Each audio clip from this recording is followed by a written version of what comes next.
Hello, good evening everyone. Welcome to tonight's Regeneration, Culture and Environment Overview and Scrutiny Committee. We've got plenty of business tonight and I'm sure I'll be looking forward to some good debate and good scrutiny. The first item we have is apologies for absence. Do we have any apologies? Councillor Jones? Yes, I'm here again with my Renter Sub-Services Chair, and I'm substituting this time for Councillor Amination. Thank you. Councillor Osborne? Yes, good evening, Mr Chairman. I am substituting for Councillor Gareth Myton. Cheers. Councillor Gilbourne?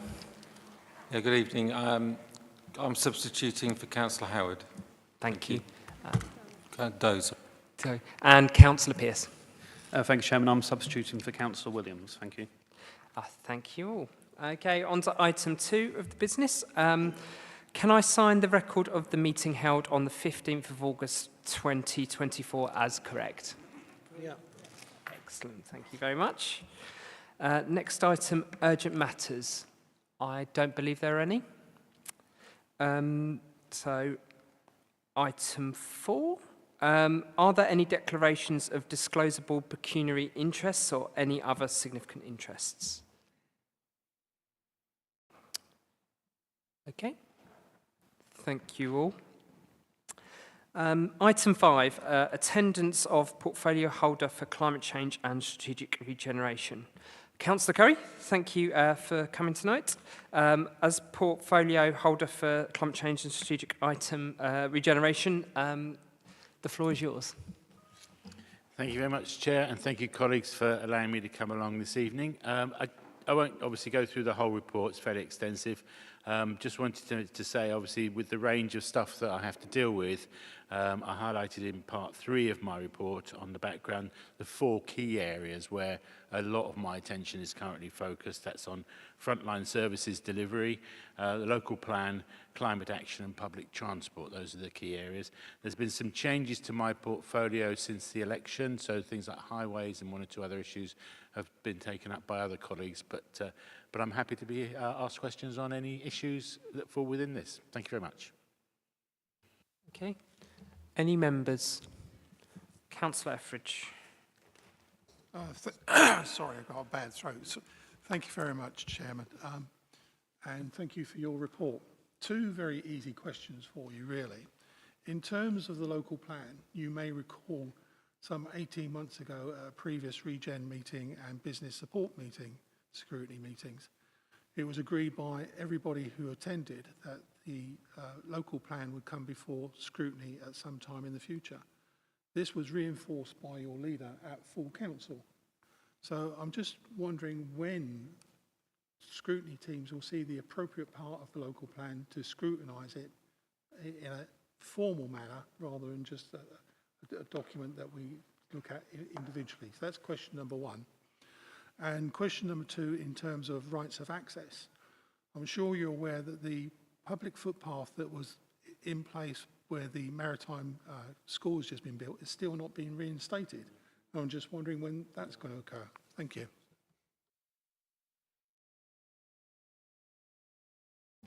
Thanks very much, Gary. I'll probably do the access one first, because I think I'll have to come back to you on that one on the specific detail, because I don't know the full picture behind that one. But obviously I'll get some more information on that as quickly as I can and give you a reply to that question.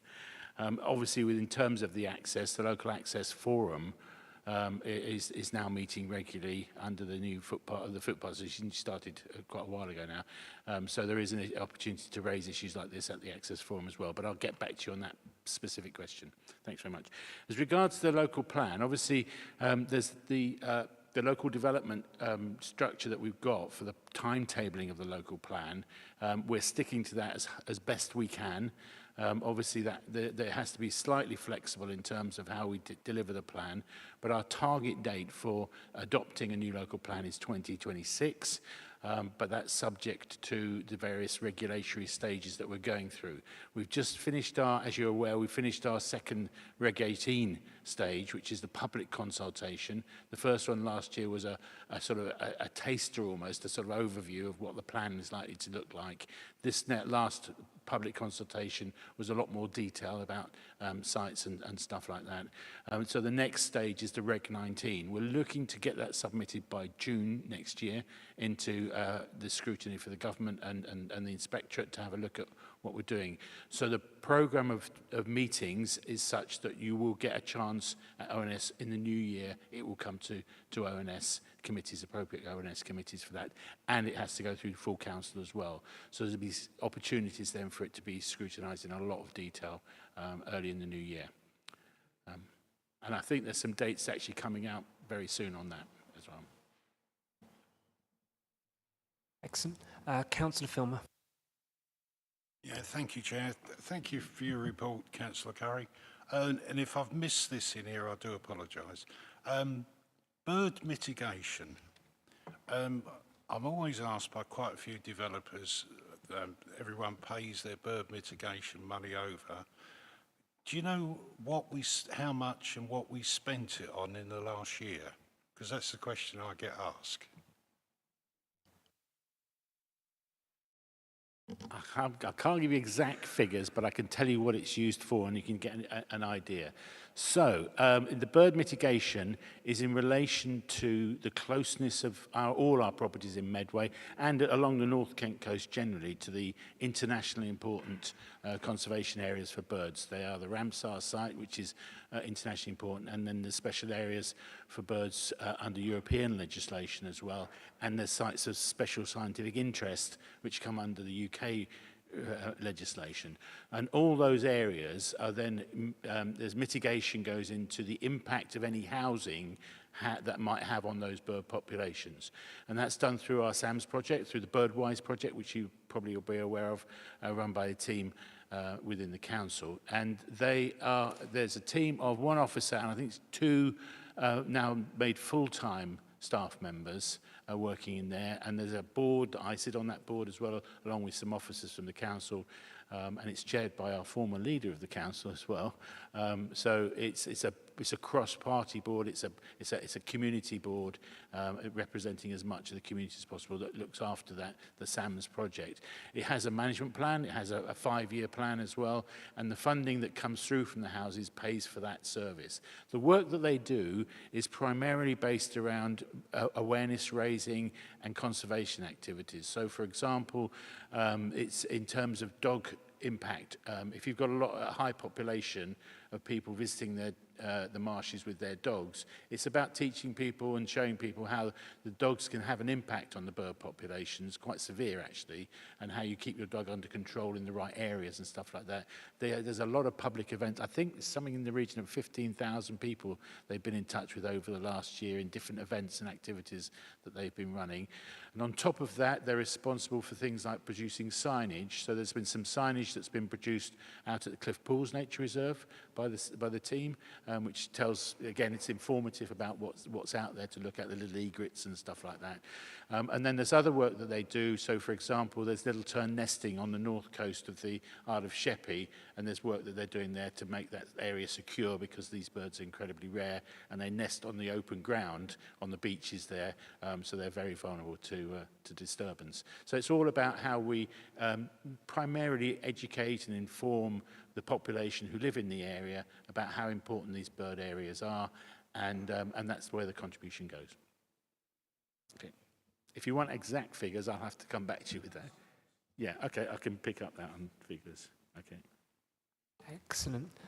First I have Councillor Lawrence, and then I'll come to Councillor Pitt. Thank you, Chair. Thank you, Councillor Curry, for coming along tonight. Good to see you. Read your report with interest. It was a shame it was a bit light on statistics, given the fact you're frontline services and everything goes through. So much of your stuff goes through it. It would have been good to see where you'd made improvements since you'd taken the portfolio on. So I just wonder if you could highlight any improvements that have been made in frontline services in terms of that. You talk a little bit about your political leadership and just wondering what change you've driven through. I was interested to know what new regeneration projects that you've been discussing with officers, because an awful lot of what's going on at the moment are projects left over from the previous administration that have been brought to a conclusion. I think the replacement for splashes is a classic one. How many jobs have been created since you've been the portfolio holder across Medway? We've managed to worry quite a few people in the Chatham docks because we're going to build houses there instead. In terms of the local plan, I'm just wondering how you feel about the fact that I understand only 500 people submitted a actual set of comments on the second local Regulation 18. I have to say that was a much nicer web experience than the first one, but I'm just wondering, you focus a lot on the number of views and hits to websites, but I'm a little bit concerned that only 500 people out of potential 296,000 people have actually bothered to properly engage in that event. I was interested in the fact that the new refuse lorries are going to be diesel Euro 6, because I understand one of the issues around having, say, electric or hydrogen equivalents was just the cost of it, but also we can't get enough power into Medway to charge those refuse trucks. And I'm just wondering if that's a problem for the whole net zero agenda, because your government want to decarbonise everything by 2030. And if we can't even get enough power to repower our refuse trucks, how are we going to do that? To improve public transport, I wonder how much more subsidy we need in order to provide a bus service that people can rely on. But also I'm interested in knowing how many people actually use our existing buses at the moment, because whilst buses, you know, as I see in Hempstead and Wigmore, we've got quite small buses, but they seem to be mostly empty most of the time. And I'm wondering how we might deal with that. Oh yes, climate change. I know it's your favourite subject. So I'm just wondering if you could tell the committee just what projects you've got going that have improved resilience of our infrastructure. Because in actual fact, I don't think the net zero agenda is going to solve the problem of climate, especially when you look at graphs to see how much carbon dioxide is being pumped out in China and India compared to what's being pumped out in the UK. So I think resilience is the key here. So what have you done to improve the resilience of both Medway Council's own infrastructure, but the wider infrastructure as well? Thanks, Chair. Okay, thanks very much. Hopefully I've got everything down. I'll try and... I didn't know whether to ask one question at a time or to ask a series, but I can always come back. Please butt in. If I miss anything, don't hesitate to butt in. Yeah. Yes. And if I miss anything off, then I'm happy to pick them. Just going to the start of what you were saying then, it's in terms of frontline service improvements. I think there's a number of areas which we're looking at. I mean, obviously the key one is in terms of the refuse collection and service there. That's a frontline service. That takes up a huge amount of time and energy. What we've done there is now begun this process. It's quite a difficult process of getting our waste strategy underway.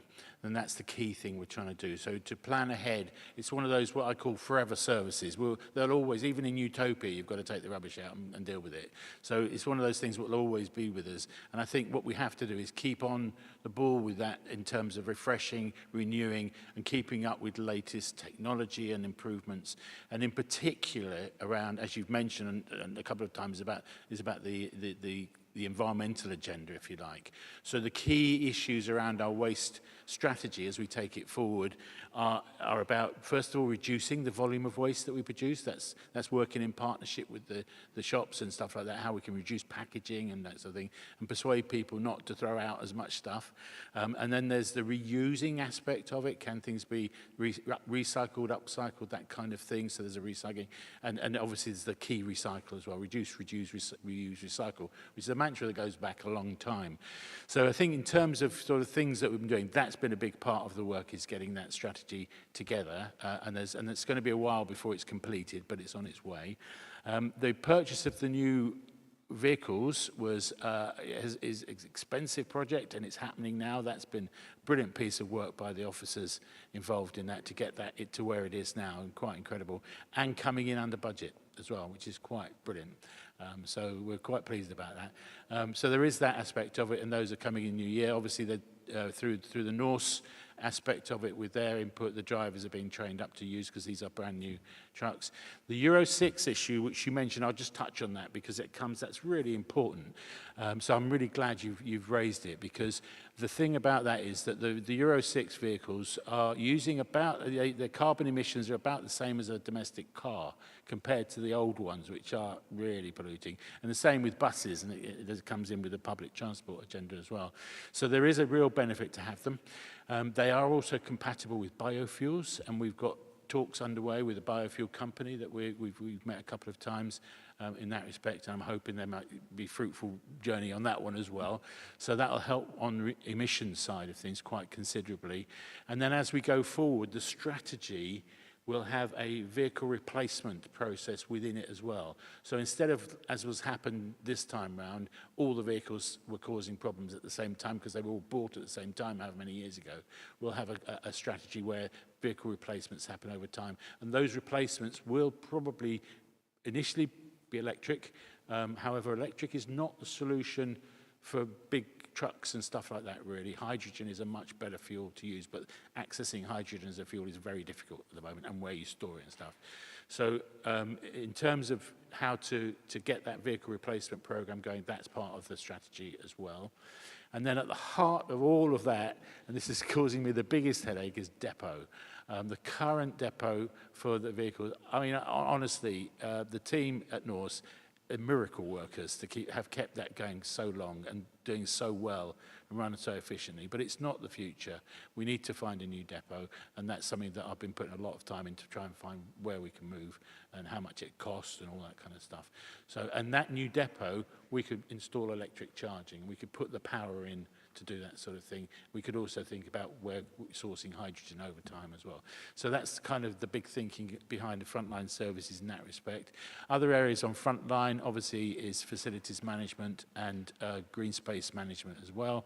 Been looking at different things. You've probably seen a lot more meadows around in our green spaces, because you know, biodiversity is a key element that we're trying to do, and we're working on the tree side of things as well. So there's been all that sort of work going on, and then behind the scenes also, it's about working on the Norse partnership as well, which is so important, and keeping that in a healthy state, and that's something else that we've been putting a lot of time and energy into as well. We've had a workshop with the Norse leaders and stuff like that, just to build our relationships with them. So there's been a lot of background work going on in terms of how we're doing that.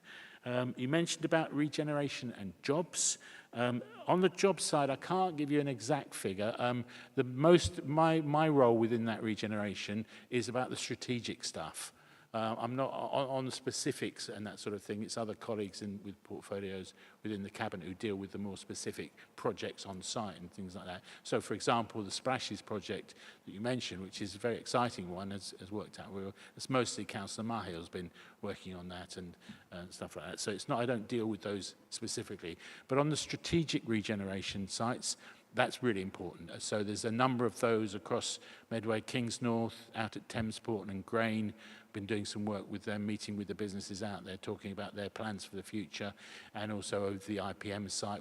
That's coming forward again now next year. So we've got things happening across Medway. And again, with the docks, I mean, resolving the docks problem has been a big headache, and it's required a lot of work, and it's about getting the various parties who are the landowners and the operators on the site to work together and talk together.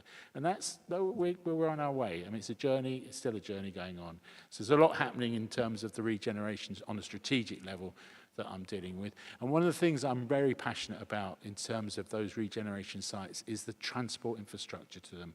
At the moment, we have a real problem with our transport issues in Medway. The A2, M2 junctions at capacity, roads in and out of Medway are jammed up a lot. Anything that happens on the A2, and bang, we're all stuck in traffic for an hour and a half. So there is an issue around how we deal with that. And that's mostly about this modal shift that we're trying to do, getting people away from automatically going to their car, get the bus services up and running in a much more efficient way. You've mentioned that, I'll get to that in a second. So that's the kind of thing, and getting the trains and the buses to link together. And looking at the river, and the river strategy work is going on as well. So that's another transport corridor that could be much more efficiently used, particularly in relation to Thamesport, for example. So there's all that work is going on in the background, and that coalesces, is that the right word to use, with the local plan. And as you know, that's now going through the process of going into the Reg 19 process following the scrutiny and council involvement in the new year. So there is that work going into that of how we then have all the transport infrastructure that goes with the redevelopment and the strategic regeneration, getting that transport infrastructure right. So on the public transport issue, and I'll get my figures right here, at the moment we're running at about 7.5 million trips a year on our bus network in Medway. And that's on a, with all the schools, stuff, everything else, how many people are jumping. So it is pretty high, but it's not nearly as high as I think it should be. And the target we've got in our local transport strategy, the local transport plan rather, is 9 million by 2028. I think that's the correct figure. I'm looking at Ruth, and I think she's nodding. So we have got that target to reach. I think we can reach it. We're working very closely with the bus companies about how they grow and improve their service. So a good example is that Arriva have introduced a lot more Euro 6 buses, new ones, to Medway in the last few months, which is fantastic in terms of air pollution and stuff like that. So there is that work going on. We've got another bus workshop with them in November, where we sit down with them. And primarily the aim of that is to really build that strong partnership between the public transport network deliverers, the various companies, and the council in order to serve the council. We're looking at routes, and we've got within the local plan, going back to the local plan, which forms a big part of my life anyway, is about the population increase of Medway between now and 2041 is about 50,000 people. Now, I do not want all those people to be jumping in their car every day, because we'll be even 10 times worse off than we are now in terms of being jammed up. So we need a really good public transport network. So people, a bit like in London, where a huge number of people who live in parts of London don't own a car at all, because the network is there. The tube and the bus services are so good. So we're kind of dreaming of, that's the dream, if you like, of becoming a bit like Transport for London. I'm sparing the blushes of our chairman in that one as well. So, but that's the kind of thing that we'd love to see as an aspiration. And our new local transport plan will reflect that as well as that comes forward. I think it's due for replacement, for refresh in 2026. So that's where we're going with that. So it's about getting those targets and getting those numbers of people using buses up. And in order to do that, we've got to get the service right, and then we've got to work in partnership with the bus companies. We're hoping the government will give us a lot more public transport subsidy. That would be fantastic. The £2 service the £2 subsidy has been really helpful. And we've managed with our BSIP money, the Bus Service Improvement Plan money, which we got, it's over £750,000 this year, something like that. We managed to do a lot of free bus travel for the children over the summer, which is brilliant because it builds that cultural use of buses up, which is what we're really keen on. And it's a nice way for the children to travel around Medway without any hassle. So there's a lot we've been doing around that. I'm covering your points here. Hopefully you're happy with that. And then on the climate change issue, and you talked about resilience, it's a key part. So we're doing the refresh of our climate change strategy. I carry this little bit of paper around me, like a little Bible on climate change. The refresh of the strategy will be published next year. It's only a team of 3 officers, and they're fantastic, the work they've done to get where we are. I've just been at a climate change community meeting just before coming here. And so the refresh covers 5 key themes, if you like, priority areas. It's knowledge and empowerment, getting people engaged with climate and understanding what the impacts of it are and how they can help towards doing it. There's about energy energy production, how we can do our own energy production here in Medway, but also how we can contribute to the national picture as well. Sustainable transport and travel, I've talked about that a bit. Resource efficiency, that's all about improving how we keep the economy flowing locally in terms of recycling and stuff like that. And then the green and resilient Medway, where we tackle the issues around biodiversity and stuff like that. And I think in terms of resilience, you've got, I've lost my notes, hang on a second. In terms of the resilience side of things, we've got a number of challenges. So the first one is around about air pollution and heat. So in terms of that, tree planting is a big part of that, but also reducing emissions is a big part of that. And I'm thinking locally, the impacts on public health from heat and air pollution are horrible, really, frankly. We've got a situation now in our schools where I think the figure is 1 in 6 primary school children are using inhalers coming into school at the moment. That's how serious our air, and that's because they've been breathing bad air since they were born. And they're going to grow up with that. They could stay with them for life. So we've got to do something about air pollution. And equally, people with any kind of health condition, if the air pollution is bad, particularly in the summer, then that can really impact on our public health services. And the cost of the public health of lung conditions and people going into hospital or into their GPs with lung issues is massive. And we can do something about that by improving air pollution in Medway. So that resilience is about reducing emissions, and that's through energy efficiency, it's through how we heat our homes, and it's how much driving we do as well, how many cars and what kind of cars we drive. So there's all those issues come together in terms of resilience. So, and on the heat side of it, the temperature, the average global temperatures, as you know, are going up dramatically, and have done year on year since the Industrial Revolution started, and the figures are there to prove that. And the impact of that on people's lives, there's a big project called Cooling Our Cities, which is a European-based project about, and you're hearing now where people don't want to go on holiday in the Mediterranean in the summer because it's too hot. And that's the kind of impact that heat has on people from an economic point of view. But equally, on a health point of view, it's quite frightening. If you've got somebody who is pregnant, or if you've got a small child, or if you've got an elderly person, and the average temperature over your summer is in excess of 25 degrees, which it's now getting to year on year, that's the kind of temperatures we're looking at, then people's health is really seriously compromised. And we have to do something about that, and that's about cooling our cities. So we can do that with the right kind of heating again, not pumping too much out, but equally planting a lot more trees. And that's something else that we've been working on. With a new trees policy and strategy will come out very shortly, get a lot more trees in. I'm planting trees in Luton like mad because that's my ward, and I can crack on with it there, but we're going to do more of that. And we've got some more trees coming in this winter. So it's about how we cool our cities is another resilience side. And then the other factor of climate change, which is equally serious, is about flooding. The flooding is from two sources. It's the rise in sea levels. The sea level rise has been about 20 centimetres over the last 50 years, the average one. So your surge tides are a lot higher. We've got water coming up in the Pentagon Centre on high tides now through the drains from the river. We've got water coming up in the Brook Theatre. There's actually a tide line in the Brook Theatre basement where the water's coming up through the drains because the Victorian drains can no longer cope with the high tide volumes coming in. So we've got a resilience issue around how we deal with that. And that's working on a collaborative level with the whole community in the southeast. So the it's the Southern Regional Flood and Coastal Committee, which I sit on with a lot of other authorities around the table, the Environment Agency. We look at capital projects around where we can deal with the increase in flooding from the increased sea level rise, which is a problem. And there's a whole load of other issues around that. And then the other problem with flooding is the flash floods caused by the intensive rain that we're having now. The rain intensification has been massive again in the last few years, and we get these flash floods coming through, and how we deal with those and what drainage we need and where we should be planting trees to hold the water back, that kind of thing as well. I could talk a lot more about it if you want me to, but if that's on the resilience side of the climate change. So I hope I've covered your points. If I've missed anything, please say. Chair, thank you. Cheers. Thank you. I mean, we've gone through a lot there, and there's a few others that want to speak, and I think we want to go into the next one. Are there any specific, very targeted questions that you wanted to?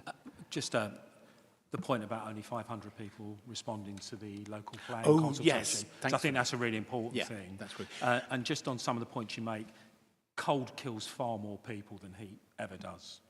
And so I do think we need to stop talking about heat when actually only a fraction of the people killed by cold are killed by heat. And, you know, at the end of the day, that's why there is much anger about the withdrawal of heating allowances for pensioners, because they are far more worried about the cold than they are heat. I think in terms of the waste strategy, I agree, we do need to think, but I've not seen anything in the waste strategy around solar, disposing of solar. Solar? Yeah, solar panels. Oh, yeah. So, no, for okay. example, not for an answer now specifically, but because we're a bit away from that, but there's a lot of issues around the disposal of solar panels going forward. I could talk a lot about solar panels. Yeah, if don't, you yeah, want me to, okay. but, Thank you. I would love a discussion on solar panels, but we've got a few others that want to come in on this. So I see it. So just to go through my list of people in the orders that they caught their eye, it's going to be Councillor Pearce next, then Councillor Campbell, Councillor Peake, and Councillor Cook. So Councillor Pearce. Thank you, Chairperson, and thank you, Councillor Curry, portfolio holder. I would like to talk about trees, if I may. And there are some magnificent and beautiful trees in Hoo at the moment which are at risk of being felled. There are a couple of planning applications or tree applications to have some of these trees felled, but regardless of that, Medway Council owns these trees, so it'll be their decision and possibly the portfolio holder's decision to fell them. There's a petition on change.org, which has reached 56,000 signatures. But as well as that, that's from people from all over the country, as well as the Medway towns and my community. So what I'd like to know from the portfolio holder is, can he guarantee, taking into account that the council has declared a climate emergency, that these trees will not be felled, and to protect them as owners of those trees? Thank you. Thank you for that. I'm aware of the case that you're talking about, and I'm trying to think whether I can give a guarantee or not, because I think there's some legal issues involved here. So I'll say I can't give you a guarantee. What I can say is this, is that I'm not happy about it either. I'll be honest about it. I'm not sure the trees should be felled, but I don't think it lies within my gift to say yay or nay on that. It may even go back to the planning committee to make a decision, which is the semi-judicial process involved here. The trees, they're protected. I'm trying to remember the full picture of the story. You probably know it better than I do. And they are possibly impacting upon the housing adjacent to them. But I think that's a case for experts on root growth and tree impact on housing to talk about. And I'm not as expert as others on that by any means at all. I'm aware that it's a problem. So I can't really be more specific than that. So apologies for not being out. I mean, I could certainly follow it up and find out more if you'd like me to. Okay, that's fine. Because I was aware, but obviously the experts within the council, the tree officer and the planning officers who are dealing with this, they'll be much more knowledgeable about it. But as I say, I'm aware of it. I'm not happy about it. But it may be completely out of my hands, as it may end up being a legal issue that I can't have a say on. I'm sorry, I can't be more specific than that. Excellent. Councillor Filmer, I think I have you on my list, and did you Oh, you went first. It was so good that we're already there. Okay, the next councillor to call is Councillor Campbell.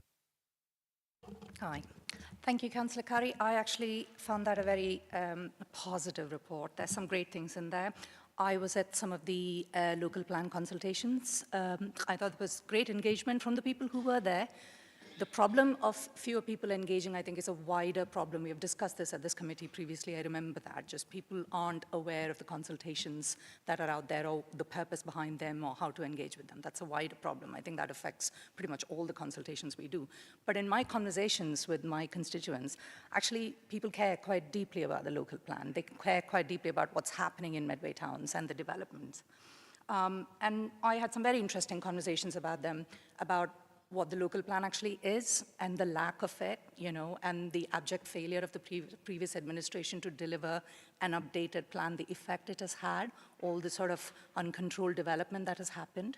So it's really good to see actually that people did come out. And I was also very heartened to see some very senior council officers there talking directly to people, explaining the thinking behind the plan. So I thought that was really good. What I would like to ask, however, is one thing I commonly hear from people is that consultations have no point to them, that nothing ever happens. It's like, you know, shouting into a well. So it would be really good to do a piece of work where people do hear back about what their specific contributions have led to, perhaps some way where all their feedback can be captured and show this is what you said, this is what we did in the local plan. So I wonder if you have any thoughts about that, how we could show them that they have been genuinely consulted and their views have genuinely been taken into account. Of course, we can't act on everything that residents say. There has to be some level of thought behind that. So that was my question.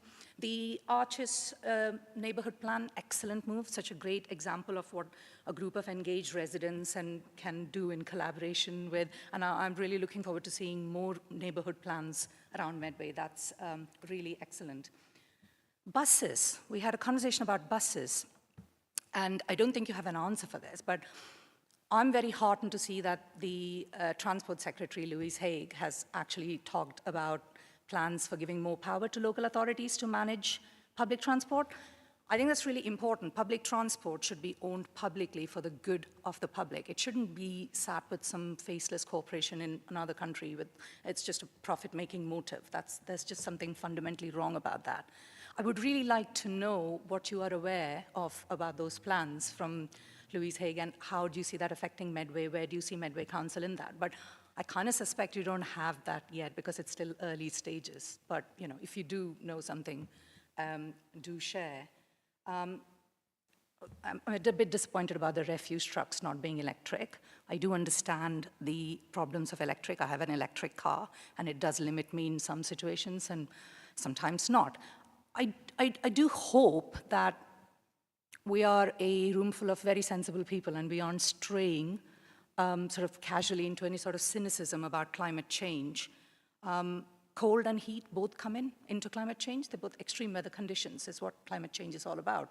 So, I mean, I think we need ambitious targets. So we need to be ambitious about how we're going to target this, but also realistic. So I don't think it helps to talk cynically about the strategies. I think you have to kind of engage with the whole conversation and debate. And the last thing I wanted to say was about the refuse collection again. We had a few problems last winter during the holiday season. I was assured in this committee that a business continuity plan was in place. There were robust systems to evaluate it, lessons learned and everything. We are in October now, so I'm just wondering if there is a certain amount of focus on making sure that this holiday season, winter season, we don't have the same problems as last year.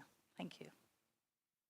Thank you very much. I'll try and cover the points you've raised. You just mentioned about the local plan consultation, so apologies, Councillor Lawrence, for not picking that up on your question. I'll try and deal with it now.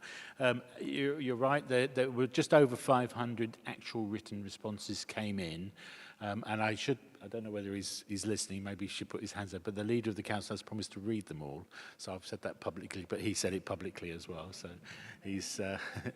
So the leader of the council is indicating he will be from the public gallery, just to put that on record. He'll probably ask me to remove myself after that, but anyway. But he did promise, so there you go.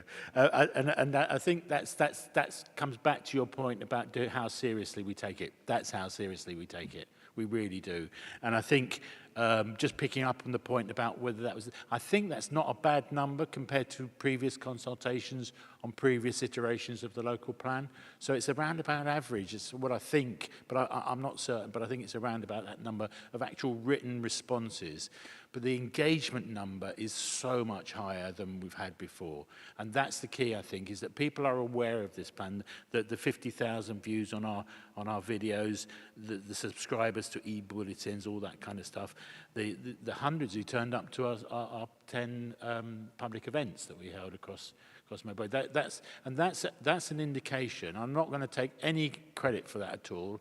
That is down to the officer team who made that happen. It was an amazing piece of work, both from the planning officers and the comms teams who put that together and got that programme of consultation done.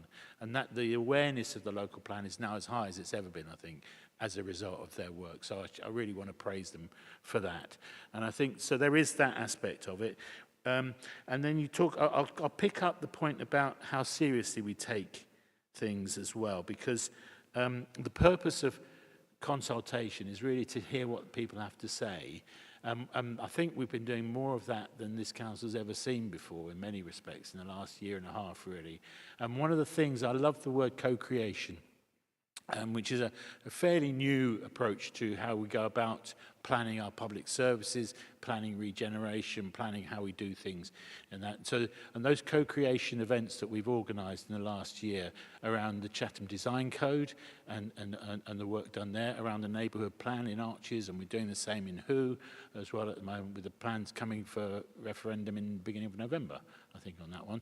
So it's all that work is about how much consultation goes on and picking up the people's views. And we're now doing the exercise in Gillingham Town Centre as a co-creation project going there, which is very exciting, the work that's been done there. And that information that we get from the public, there's two ways it feeds back. One is that we take on board people's views and we show them. So the Chatham Design Code, for example, the people in Chatham very clearly made their view felt we do not want tall buildings. So anything over 6 stories won't be permitted anymore. That's out because it's not part of the design code. So they don't want these big high-rise blocks going up, which they've seen in the last few years. It's not the kind of community they want. So we'll reflect that in the planning process. And developers will be told, under the development control that we have, you can't build anything higher than 6 stories. It's as simple as that, and that within the design code area. So there is that aspect of it where we do listen. The other aspect of it, which is kind of unexpected but fantastic to see, is the number of new community groups that have kicked off as a result. We've got the Arches Local is now become a CIC. And they are actually doing a lot more work now than they were a few years ago in certain areas. The new CIC has kicked off in Intra, which again was a co-creation project about the new Intra plans there, and the documents for that, and the design code for that area has come through, and that space. So they're now still going, and they're going to they take control of that and drive it forward themselves. And we're seeing that in other areas as well. There's a much more community group engagement and involvement as a consequence of these consultations. So people can see that we're doing it, and they can hold us to account as well, which is a really important aspect of it. So that's exciting to see. And then, so certainly in terms of how our consultations and how our engagement, people, you were asked for your comments, we've got them on board, and here's the result. So there is other consultations we've done in relation to the local cycling and walking initiatives that we're doing and stuff like that. Again, that reflects the public engagement. In terms of buses and franchising, yeah, I think it's occupied a lot of our attention in the last few weeks. We've responded to the government's consultation on that. We wrote to them this week saying that we're in favour of franchising. We think it's a good thing politically, but also from a practical point of view. The current system we have of where the bus companies come in and operate as private operators works okay, but only to a limited extent. And those routes that we want them to focus upon, we have to subsidise. So we're giving the bus companies money, but without any real control over how that public money is spent effectively. So franchising gives us a much better control. However, franchising comes with a cost and a lot more work. And so in principle, we're saying we're in favour of it, but actually in practice, we've got to work out the detail. The government's done a statutory instrument on that, so it's coming forward. We know that the mayoral combined authorities already have the powers to bring in franchising, and a lot of them have done it, so we'll be talking to them about how they work it and stuff like that. And equally within that, the new bill, the bus bill that's coming through next year, will have much more detail about how it's going to work. So we'll have to wait and see on how the detail of it, whether it's done in joint venture, whether it's done as a partnership arrangement with bus companies, how it's done is complex, but it will require a lot more work. And we'll hope that the government is happy to put some funding behind that as well. But we'll wait and see what transpires. But in principle, we're in favour of that approach. And then you also asked about the electrification of RCVs. I think I mentioned that in a previous answer, that we are hoping to get that into the process. So as the new vehicles come in over the next few years as part of the waste strategy, once we've found a depot and we can provide the electrical supplies for that, we'll be doing that piece of work. But certainly some of the smaller vehicles that the refuse teams use could happen more quickly because that requires bigger space. So we're certainly looking to electrification and hydrogen fuel for vehicles. That's the future. That's going to be set in stone in the strategy. And then you mentioned about refuse collection at Christmas. I think a report's come out now. I don't know if it's available to the committee on the Christmas collection, or certainly going to be soon anyway. Last year there was a problem, which you're all aware of, and we had to report to this committee on those issues around how the waste had accumulated, and then suddenly there was a breakdown in the waste cycle, in the waste process stream, if you like, and that caused a problem for us. So we've got a new collection regime which the officers have looked at in a lot of detail and come up with, which will result, if that will overcome that problem. It sort of spaces out the time scale over which the rubbish is collected and reaches the depot, so you don't suddenly have a surge all at once that the depot can't handle. They're changing that system. So there is a new system, and there can be a detail given to this committee on how that's going to work. That's not a problem. So we've changed it to make sure that problem doesn't happen again. And then the final thing was you mentioned about climate change targets. It goes back to those priorities that I read out, which is my little bit of paper here. Within those, the targets are being sort of spelled out very clearly, and will be published in the new refreshed Climate Change Action Plan next year. But it's around tree planting, it's around energy, it's around transport and stuff like that. All those targets will be in there as we go forward. So you'll see that in the new plan as it comes out. And that will be consulted. It's already been consulted once this year, but there'll be more consultation and there'll be presentations to committees on it as well. Okay, thank you very much. Excellent. Next, I'd like to call Councillor Pick. Thank you, Chair. Wow. Thank you, Simon. I'm very pleased to see such an easy to read and understand report. That really helps. The reason why I went wow, my goodness, I'm so galvanized by your positivity. And you've demonstrated this evening how much you're on top of the remit. You really, really do know it. And that's impressive and obviously very important. Also, I'm glad to see in the report about the feedback on how successful the exercise for consultation on the local plan was. So, yeah, brilliant. My question's actually only a little one after all these other detailed questions. I'm actually referring to page 22 on section 8, the rights of way and access. I know this is a relatively minor part of regeneration, but one I'm particularly keen on and I think hopefully can be expanded in the future. And you reference in 8.1 the launch of the Stew Town Centre Community Trail. And in 8.5 you reference also the local access forum and how this is going to respond to the local plan.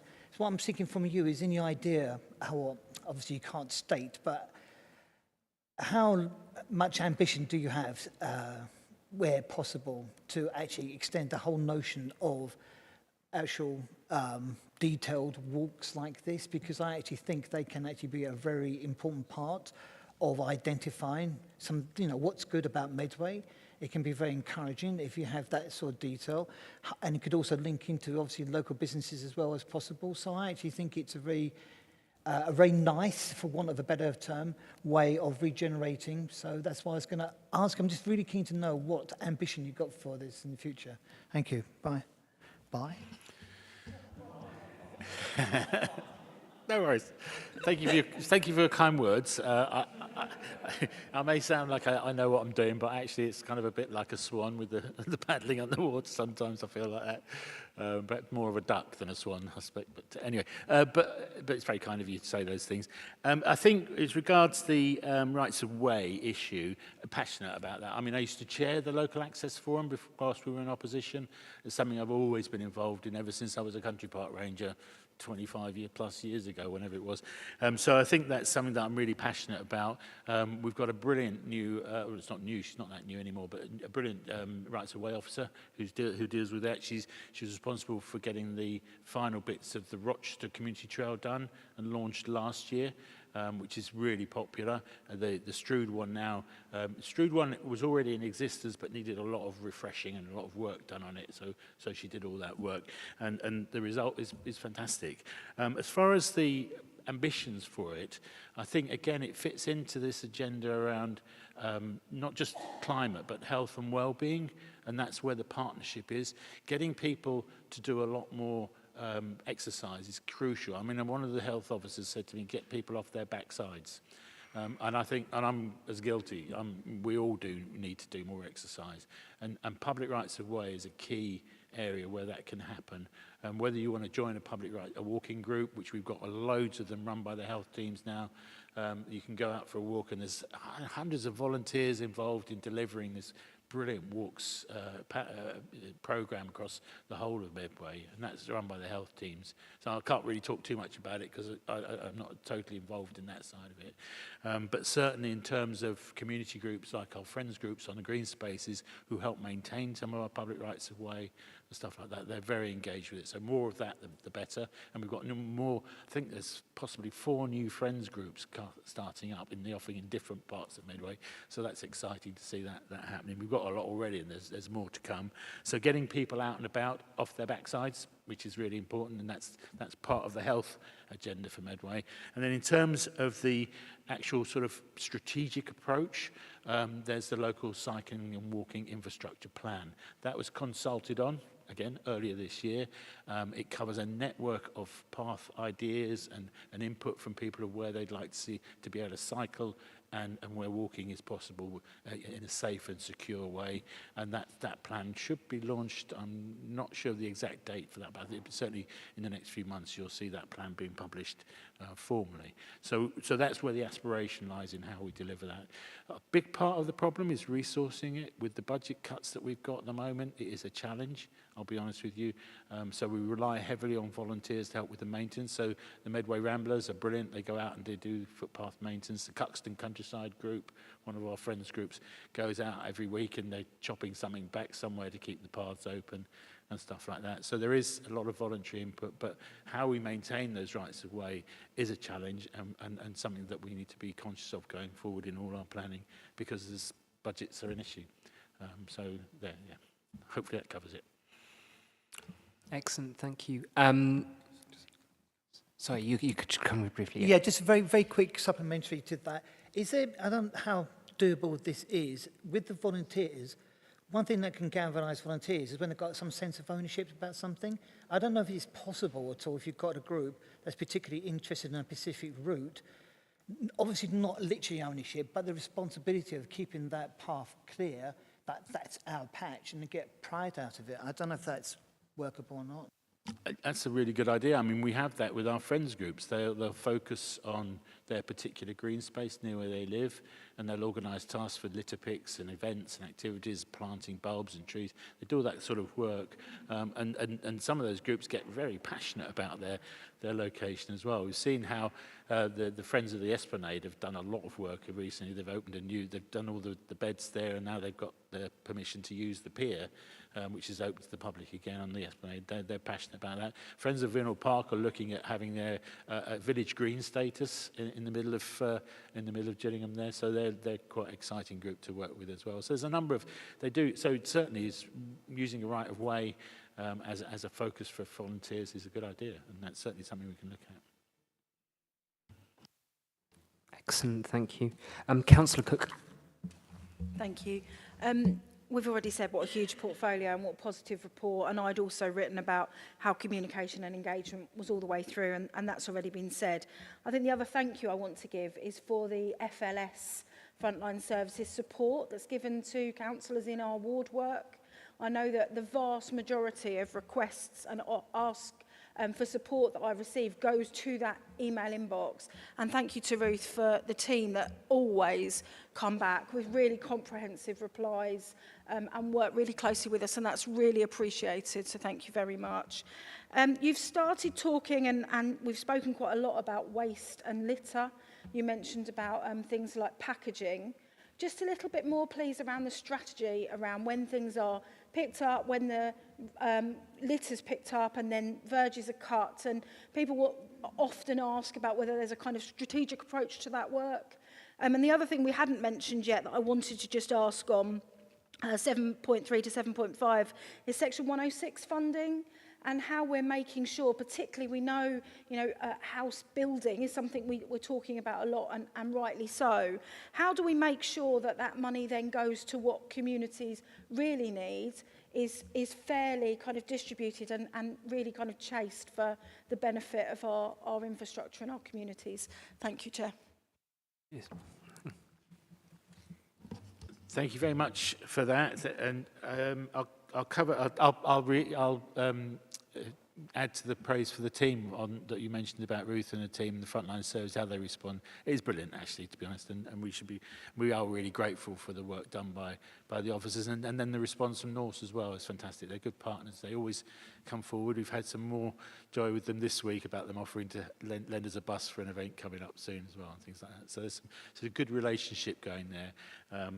As far as the litter's concerned, and this is a general point really about how the waste management happens, often I get asked this question about how it's processed. So there's this thing called the waste stream, where if you separate, which we hope everybody does, separate their waste into the recyclables and stuff like that, and minimise the number of black sacks, then it's collected by the lorries and the Norse guys, and equally with the litter that's collected by volunteer groups and stuff like that, that's picked up at the same time or in different ways, and it goes into this waste stream.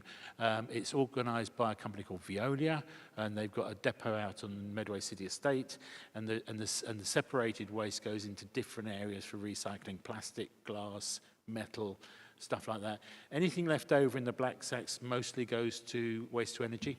So the whole of the waste collected ends up used in some form or another, and actually some of it's pretty profitable as well. So there's a value to plastic recycling nowadays, and to other recycling, the paper and stuff like that as well. So that's how it's processed and goes through. Is that enough information on that? Thank you. I think also particularly around the process of picking up litter, cutting back verges. I think people are concerned that sometimes the grass is cut before the litter's picked up and it leaves a mess. That kind of strategy. Thank you. I take your point on that. Yeah, and that's really about getting the litter done first and then picking up, because otherwise it's shredded, and that's not what you want to do. So yeah, that's a good point. Thank you for that. Yeah. And as far as the 106 funding is concerned, this is a very detailed legal process involved here. So for those on the planning committee, you'll be aware of how this works. But basically, within any planning application over a certain size, Section 106 funding is required, and that is negotiated and spelled out with the development company as to what it will be used for. But primarily, it's the members of the planning committee who make the decision on where the money goes, and that's in a report to the committee. It's usually towards things like community infrastructure, schools, highways, that kind of stuff, and there can be specific projects. Bits of it go off for very special stuff, so the Great Lines as a heritage feature of national importance, that gets a proportion of 106 funding and things like that. And as the development takes place, the money comes in from the developer. And it goes to 106 officer who manages that process within the planning team, and it's overseen by our finance officers as well to make sure the money is and there's usually a large sum of money in our 106 pot, and you think, oh, why is all that money there? Why isn't it? But it's actually all been allocated before and then it's spent over a period of time as the development goes ahead. So a really good example, Rochester Riverside development, which began many, many years ago, there's been 106 contributions from that, and some of it is now coming forward for the Esplanade, but only because they've reached that sort of trigger point where the money is then released into the community, because so many more people have moved into the area and that money is then needed. And most big 106 contributions work on that basis for triggering release of the funds. So 106 money isn't a bottomless pit of money, and it's not a money tree, if you like. It is a limited amount, but it is incredibly useful to the community, and it goes into all sorts of facilities.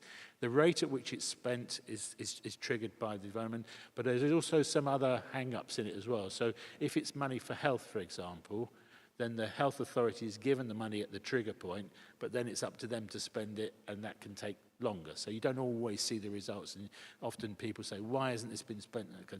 it is being spent. It's very carefully audited and monitored, so it's not, it doesn't disappear into any black hole because it can't.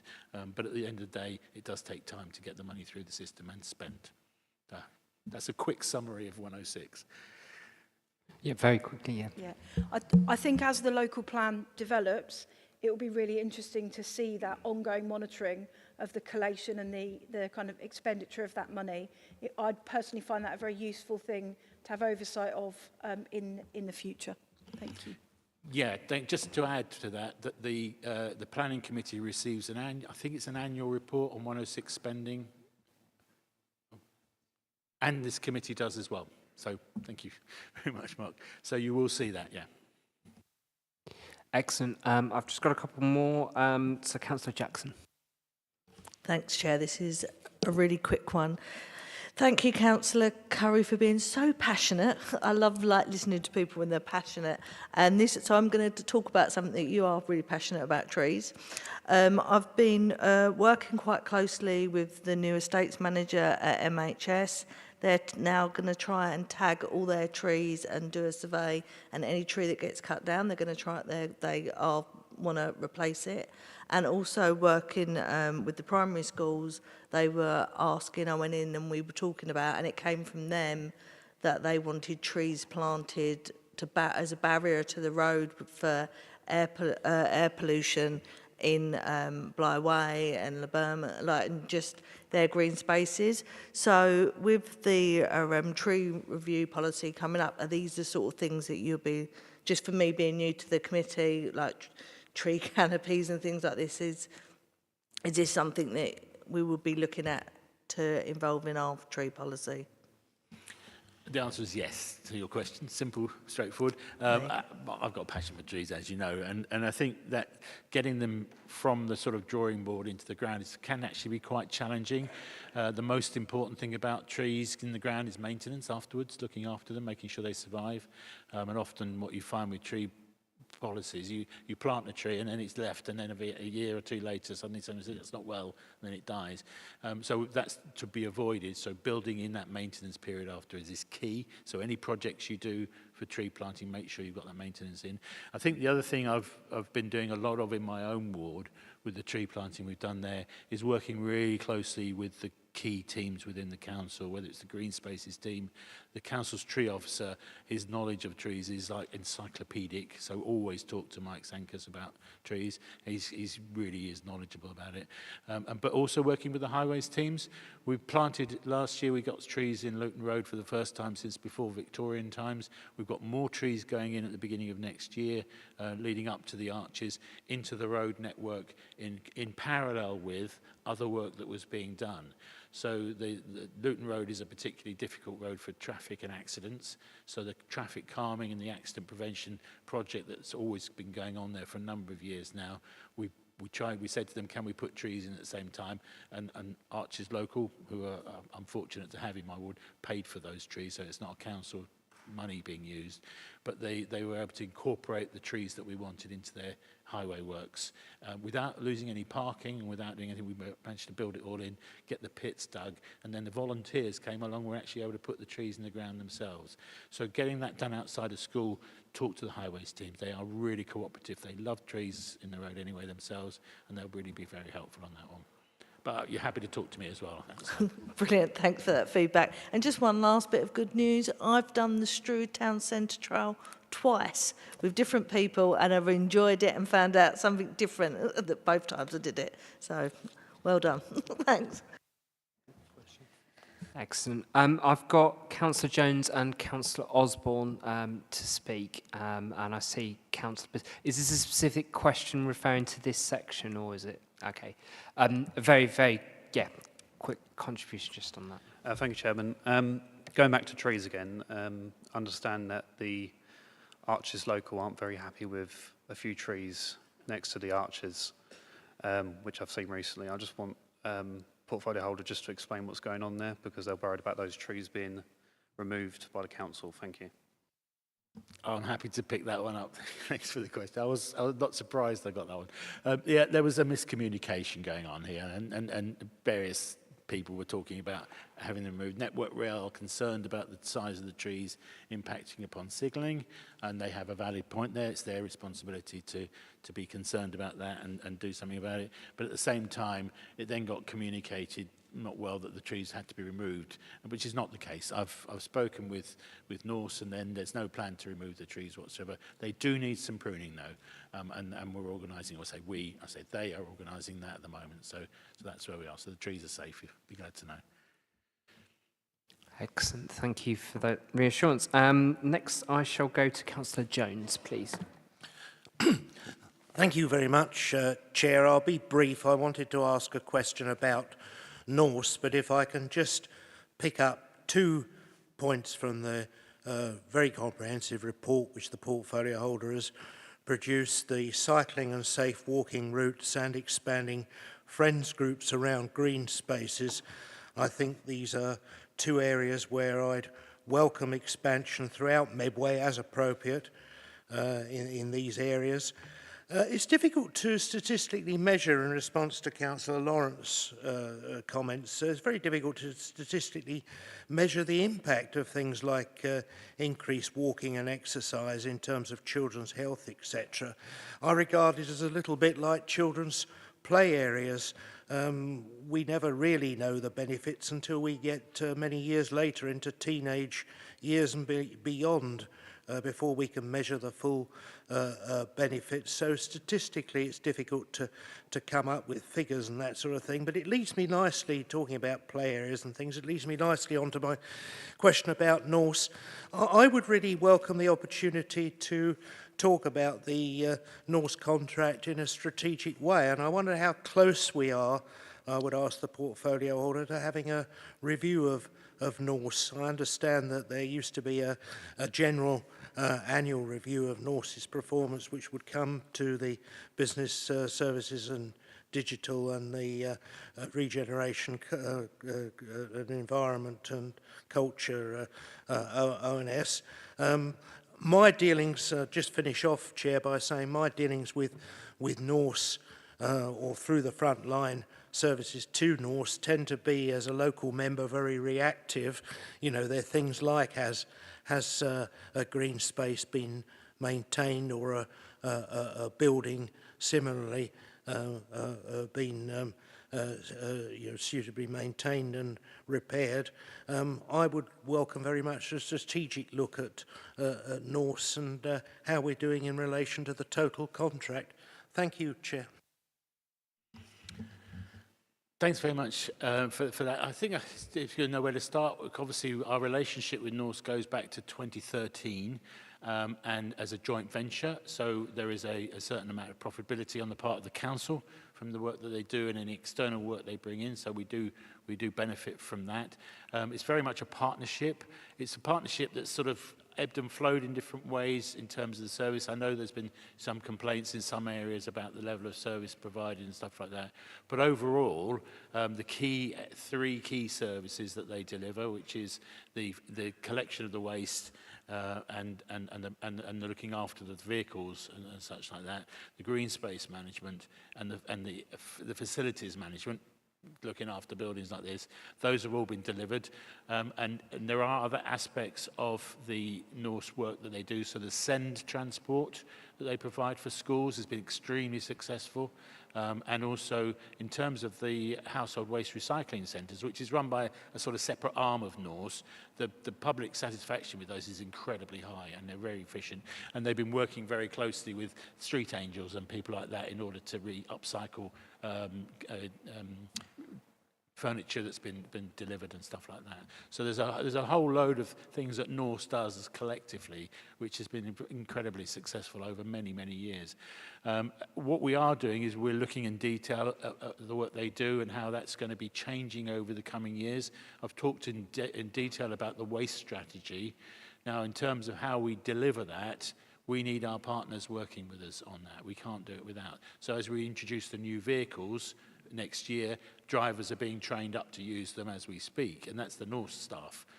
And so the skills base that they've got is changing. We're also looking at green space management in terms of delivering not just sort of the open spaces that people need to walk and play and enjoy and stuff like that, but also in terms of our biodiversity and stuff like that as well, and our climate resilience, which we've touched on as well. So there's the different aspects of that, and also, as you know, by the next item on your agenda, we're looking at all the facilities side of things, and obviously that will mean changes for Norse as well. So all those changes need to be negotiated and discussed with them as we go forward. So it's that partnership arrangement that is working so well with them that is really delivering for us. I think that's how hopefully that covers your question. Thank you. Thank you. So last councillor to call in this section is Councillor Osborne. Thank you very much, Mr. Chairman, and thank you for your very comprehensive report, Simon. It's a great pleasure to see so much variety of positive work that's going on in the Directorate. Just a couple of things linked to three main topics. The first one around the local plan.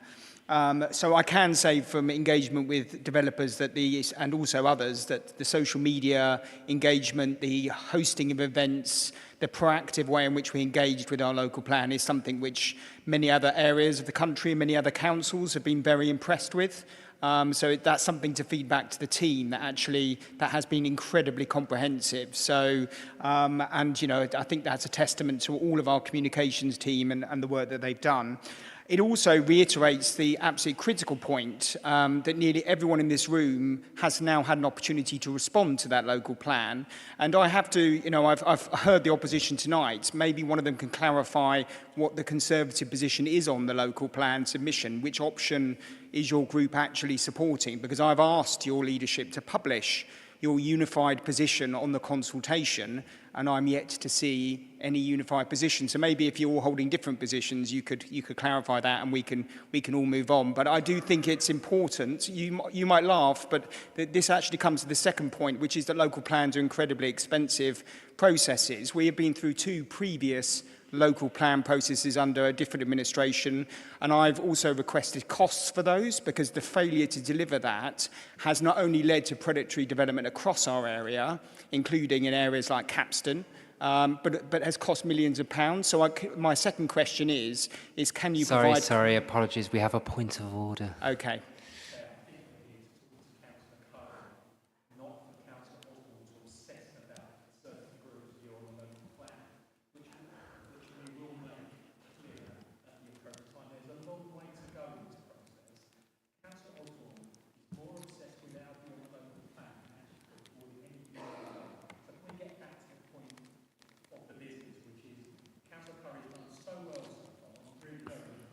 Is there a point of order here, Mr. Is this? Yeah, I was going to say, just to clarify, yes, thank you.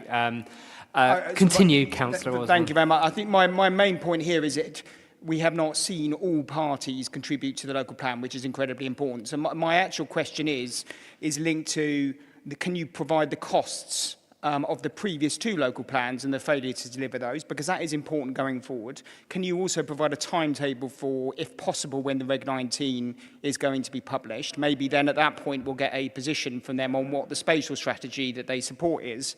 And also, can you clarify whether the MPPF consultation, which is currently ongoing, has that had any material impact on the local plan?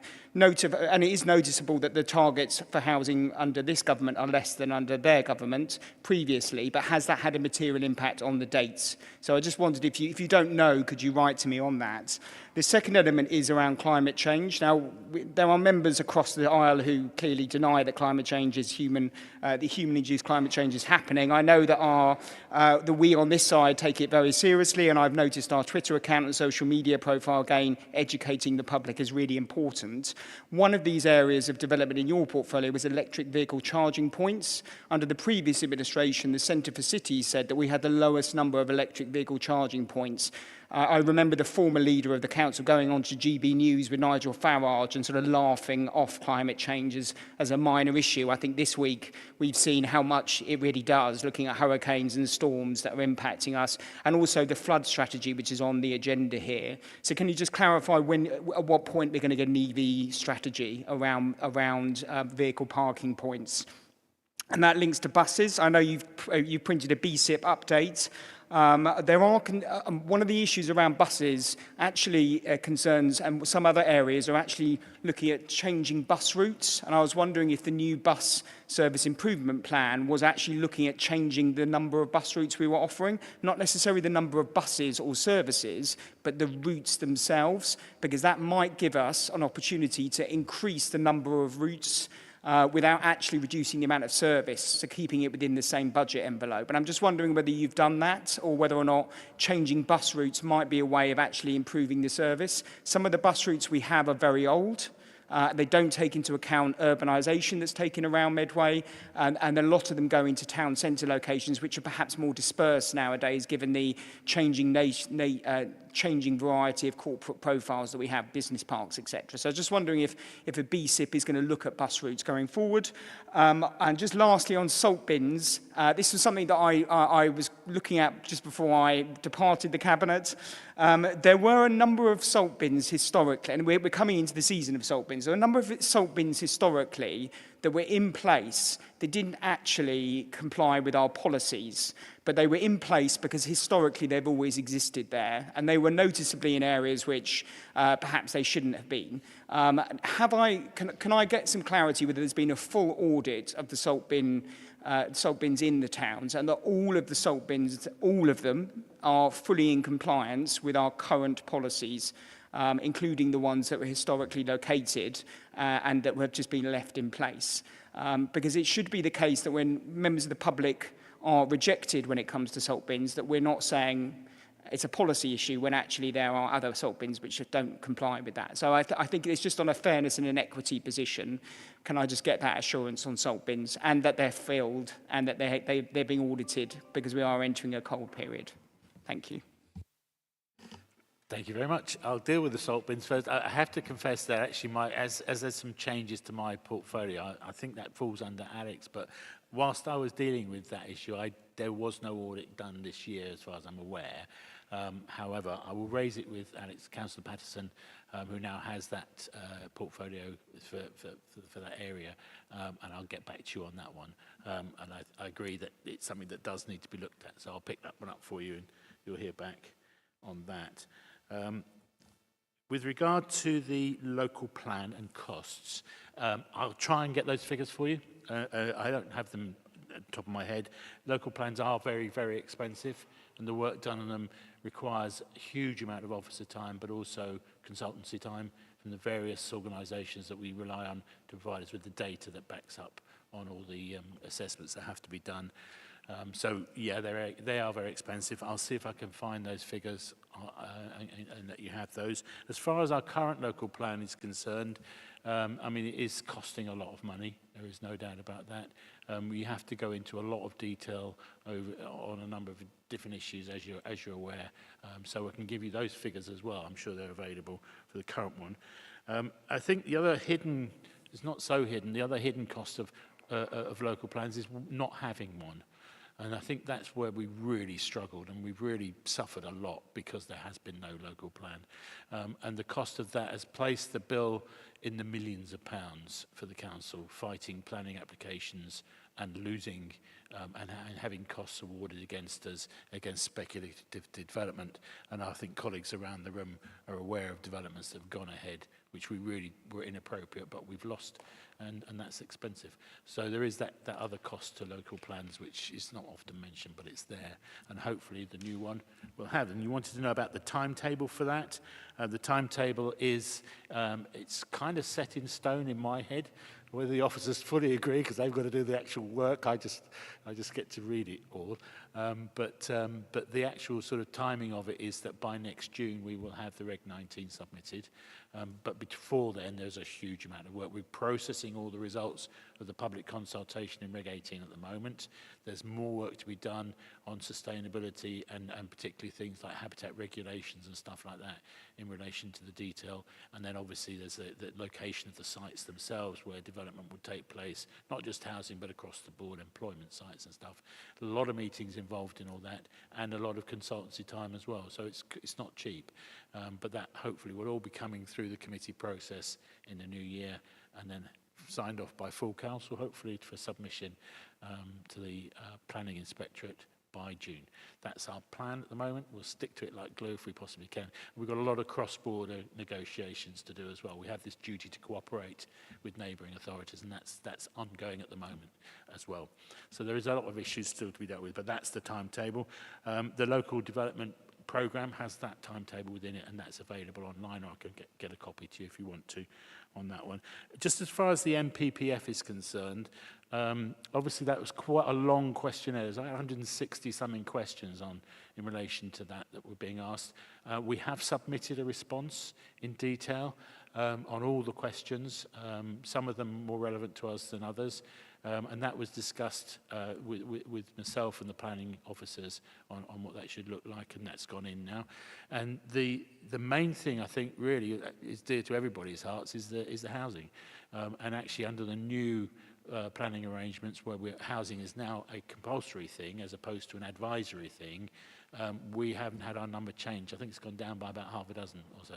So our housing numbers stick to where they are. So that's about 28,500 homes in total, of which we have about 8,500 already through the planning system. So we're still looking for locations for the other 20,000 homes. And that's obviously restricted by the constraints on the maps that you've all seen, and that's what the Reg 18 was all about, showing where the constraints are and what's the best approach in terms of options 1, 2 or 3. So that's where we are at the moment with it. But so yeah, we have responded, and it really, the impact is probably not so severe. Other authorities are badly impacted by it, particularly in terms of housing numbers, but we seem to have come through okay on that. So that's where that is. I think on the climate change issue was around EV charging. There is an EV strategy. It's a very limited one because it is dependent upon funding and the grants available and grants that we've acquired. We can't afford to pay for EV charging as an authority. So we rely on grants coming in, and the highways team who have been dealing with that, they have got some grants in. So some EV charging, I'm trying to remember the actual number off the top of my head. Is it 180? Something like that? Probably not that many, I don't know. I'll have to come back to the exact figure, but they will be going on street corners and stuff like that. There is some already in place. A lot of that is dependent upon the private sector engagement as well, and they're working hard on that. If you can get the private sector, the way the private sector provides petrol stations, we can get private sector do provide EV charging, and if we can get a private sector to invest and put it in, fantastic. That's something else, and they're working hard on that's part of the strategy. So there is one. It's not a very big strategy because it's dependent on limited funding. And as far as the buses and the routes are concerned, you're absolutely right. Some of the routes are over 20 years old, and they really do need looking at again. So not only within the BSIP, the Bus Service Improvement Plan, but our emerging, we started already looking at the local transport plan, which is a much bit more comprehensive plan for the whole council area. That will have bus routes looked at in detail and what ones are needed, particularly in relation to where the new development sites are in the local plan. So the two strategies have to talk to each other. The local plan has to talk to the transport plan in order to make sure that that works well. I mean, we can be very, we can ask developers to provide money for buses and stuff like that through 106 agreements, but where the buses run and how they run, we really need control, and that's where the franchising comes in. If we have franchising, and if we get permission from government to have franchising, we can set the routes, and the bus companies can then deliver on those routes that we want. So bus routes are certainly high on the agenda, and we're looking at those in detail. And I answered your question on salt bins. Is that everything? Brilliant. Thank you. Excellent. Thank you very much. That's been a very comprehensive session.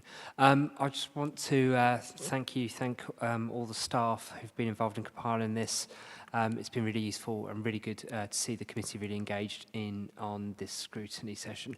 I'm going to pass over to Councillor Cook for a proposal, please. Thank you. The committee is asked to note the report. Is that agreed? Agreed. Excellent. I'm going to suggest we take a 5-minute break now before the next session. So if we can come back at 8 p.m, that would be great.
Hello.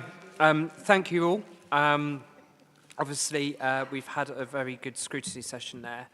The next item is the property asset management strategy and property review. Obviously, there has been a lot of interest in this over the last week, and it's a very important discussion. So if members are agreed, I kind of want to split it into two discussions. A first part that's talking about the strategy itself, the principles, the rationale for this work, and then secondly, go into more specific sites, because obviously there's been interest over a few specific sites. So we'll work it that way. I'm going to invite Adam and Noel, but particularly on this one, Adam, to introduce this item. Thank you, Mr. Chairman. Good evening, members. It's nice to have the opportunity to talk to this committee for a little bit longer than I've had the opportunity to in the past. But I am a poor substitute for Sonny on this particular item. So do forgive me if I am remiss in delivering the detail that you require, but I've got Noel here to bring site-specific answers and a bit of detail on the strategy as well. What I wanted to do briefly really is just to bring a bit of background to this report and why it's here. Members will be really familiar with the financial situation of the authority and also the diligence that we're undertaking as a group of officers to really try to deal with that and come to members with the best possible way forward in the interest of the sustainability of the authority. One of those things was to engage the Chartered Institute of Public Finance and Accountancy, CIPFA, last year in a resilience review which reported in January. Two of the recommendations in that report were around property, about developing a property strategy and also going through a process of identifying surplus property assets. So the two things very much sit together in the strategy that you see before you today. The principles in the strategy, I think you would agree, are really sound. So serving our residents, optimising opportunities for income, ensuring our portfolio is in good repair, and without repeating everything on page 47 of the report, that the last one there is around enabling the closure of the buildings that we don't need, which kind of brings me on to that side of the discussion, which we'll move on to when we discuss the strategy. I guess the science behind it and the thing to know up front is that, you know, the discussion on this list is a starting point. An exercise has been carried out to determine whether each of the assets in our property portfolio is more valuable to keep or sell.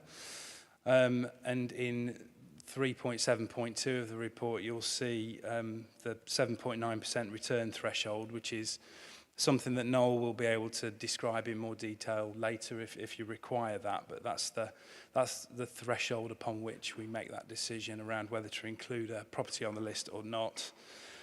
Just a few caveats around that list. It doesn't, you know, at this stage, it's important to say that just because a property is on that list, it doesn't mean that it's necessarily going to be sold. It's just that it has to be considered at this point and the authority given to sell it if needed. And obviously decisions will be made on an asset-by-asset basis if the list is approved. Obviously, there are a number of factors that could mean that not all the assets are sold, including, of course, that the market's not in a place where it wants to buy the building. And, of course, values could change in terms of land and building prices, but also rent, which could potentially push an asset above that 7.9% threshold and therefore effectively disqualify it from the list. Also important to say at this juncture that the list is not a statement on the services or tenants that occupy the asset or the benefits that they bring to Medway. It's been done very much on the mathematical basis that I've already described. Also, where an asset's has an existing tenant and lease, they'll be offered the freehold at market value, which you would expect, but important to be very clear on that. And any existing leases will not be broken even if a new owner is in place, because of course the leases, subleases will have to be honoured. Noel's here to really bring detail around the properties on that list, as well as talk around the strategy. But the point that I made at the beginning that really I would want to stress now is that we're at a really early stage of a process that is critical to the sustainability of the authority moving forward, and that's the spirit upon which we've put this together. Thank you. Thank you for that introduction. Also, just must state that there is members in their papers would have access to private confidential information. If members wish to refer to this, we will have to take a vote about the exclusion of public and press at that. Ideally, if that needs to come in, I'd rather that come at the end of this discussion so that we can have a good discussion, and obviously there is public interest and it's important that we can service that as much as possible. So I would just like to invite anyone who wants to speak, particularly to begin with on the strategy and the principles behind this paper, please. Okay, I see Councillor Lawrence, thank you. Thank you, Chair. I think it would be useful to go into a confidential session to discuss individual items, because there are individual items that are in the press and people are talking about them, but I think it'd be good to have a good discussion about some of those. But in terms of the principles, I think it makes a lot of sense to consider the disposal of any property where there is very little yield from the property. It's either derelict or it's empty. It's not offering any economic benefit to the Medway, or there is property that requires a lot of maintenance being spent on it, which actually any yield we're getting becomes less valuable because we're having to borrow to do capital improvements. So I think that as a general principle. I'm just wondering, in terms of the methodology for working this out, have we taken into account future rent rises? And have we factored in falling interest rates? Everyone's predicting falling interest rates. So if and I'm wondering where the 7.9 per annum comes from, because obviously the council borrows the majority of its money at less than 5% or less, and therefore, if we were to factor some of that in, does that change some of the methodology? Personally, I don't think there's any problem with us holding assets that are outside the authority, as long as it makes economic sense to hold those assets. And then one final question, in terms of the individual items to be disposed of, how are we going to protect, is there any thoughts about protecting the use of some of those assets? So for example, Rainham Shopping Centre as a classic, would we sell it, would we sell the freehold with no, what's the word I'm looking for? No restrictions on future use? I take Adam's point about all leases have to be, and you know, I used to rent an office above Wilkinson's and I know the complex leasing arrangements there. There's a head lease, sub-leases, I think there's 995-year leases, same with Gillingham Business Park.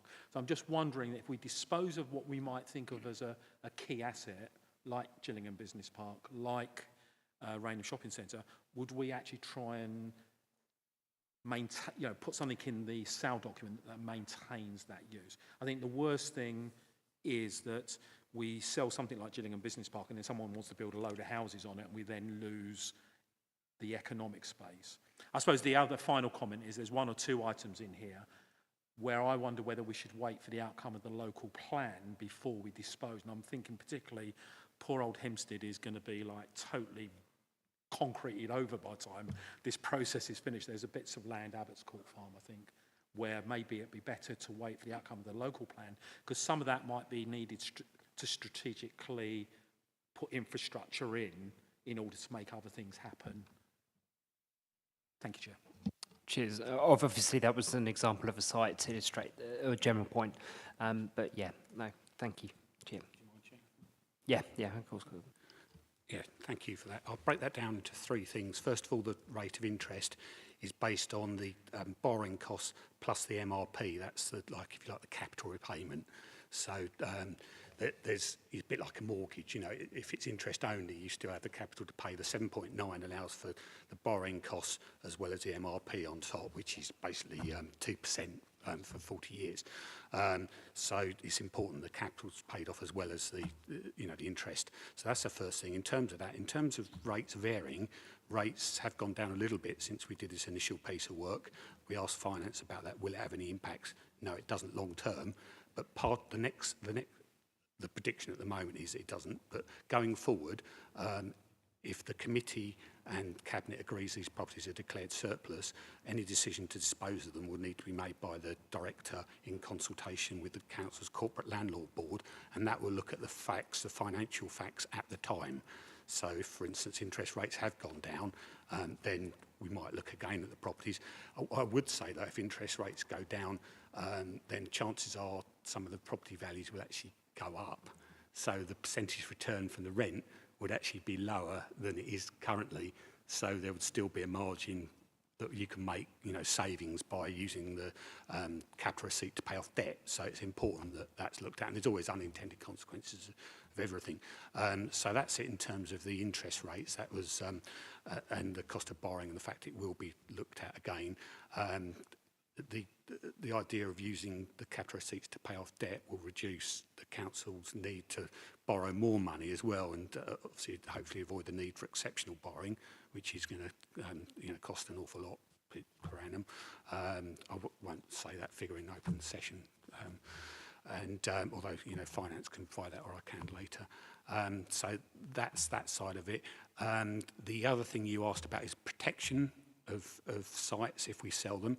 That can be done in various ways. It's not as easy as just putting a restrictive covenant on the freehold, because you can get round those. You'd have to sell a lease. We have to be very careful about imposing voluntary conditions on a property, because it can affect the value, which is not what we want to do. We want to get the maximum for a property. And also there's a danger we'll be breaching our statutory requirement to get best consideration if we impose voluntary conditions. But if there are genuine concerns, we need to think about that. Again, that's an issue for Corporate Landlord Board, because you might be concerned, for instance, that a business park could go to residential use, either through PD, and they wouldn't even need the planning system, or through the planning system. Obviously, I guess the latter would be the lesser of two evils, because it would be properly considered the proposal. There are ways to avoid people being able to use PD. You can put an Article 4 direction on land, and then people can't use permitted development rights. But again, it comes at a price, and the council would need to make those decisions for proper planning purposes, rather than just offhand to try and protect everything, because ultimately, we can't get ourselves into thinking that if you sell stuff you can ultimately protect it all, because you can't. And sometimes if you need to raise the money, it's a lesser of two evils, and you can't control everything, unfortunately.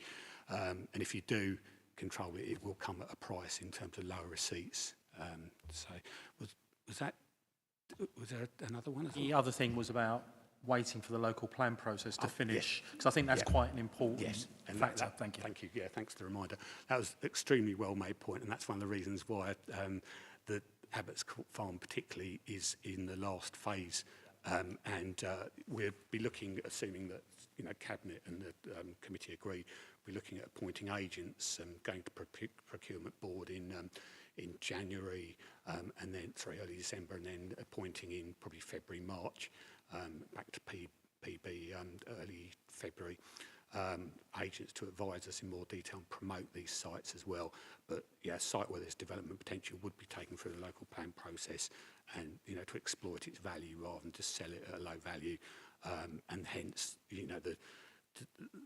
ability to dispose of those sites would be delayed, but the actual amount in the spreadsheet would achieve a lot more than is in there. So that would be the upside. And obviously that will take resource and time, but it would be worth doing in terms of getting the extra value out of the sites.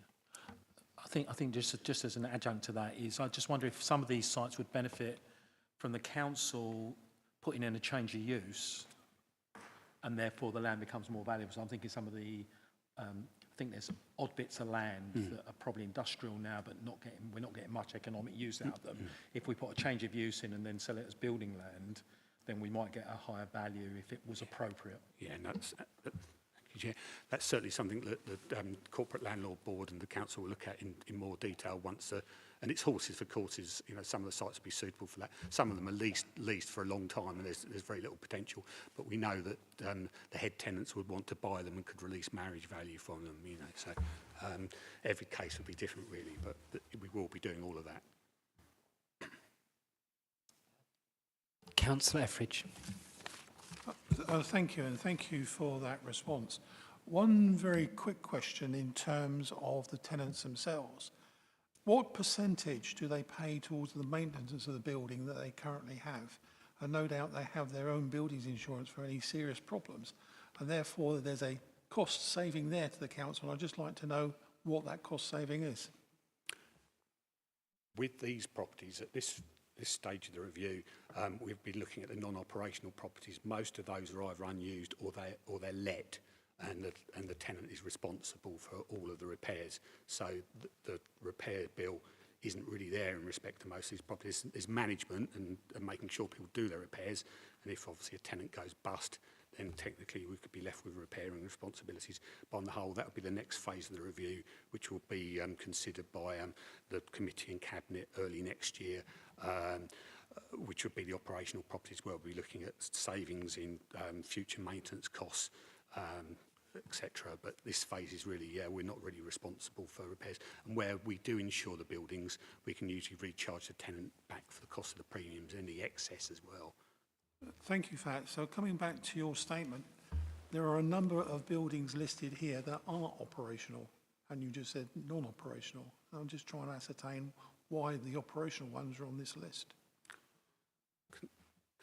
Can I ask which ones you think are operational?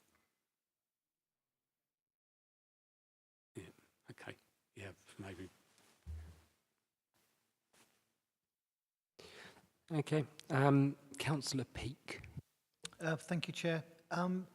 Just want to make sure I've understood this correctly. We are looking at property asset management strategy, property review. It's amongst other things recommended that the council should carry out a property review. It does make it clear here that property review in relation to those, this is in summary by the way, for those non-operational property assets which have been identified, blah, blah, blah, so they can potentially be disposed of. So I do think we need to remember that, because we could all be quite passionate about certain sites, and we are invited, from my understanding, to comment and to talk about this, but we are here, so this is why I wanted to make sure I've got this right, we are here to agree the process, and it will go to Cabinet and into full council. So I do wonder to what extent what is the chatting? I presume we're not meant to actually declare one way or the other our support, but we can raise concerns. So one of the keys is about the fact that it will go to stakeholders. Now, obviously, let us be ahead of the game. Let's not wait reactively for the stakeholders to react. Obviously, we want to be ahead of that. So I appreciate this opportunity. But it is important to make sure that it is clear that we're not actually deciding now which properties are going to go forward and how that's going to be done. So I did highlight something else. And obviously the important thing about this is the desire, it says in 3.3, to generate at least £20 million over the next 5 years. Now, I appreciate that we can't just be money-led, but that is why we're doing it. And I must admit, I'm surprised that there are so many properties that are actually potentially haven't already been. I mean, I don't know about them, but I'm just surprised in broad terms that we've got to the place where we have when it comes to our finances, and this exercise hasn't been done already, but it does highlight how important it is, the amount of money that could be generated that we badly need to do. Thank you.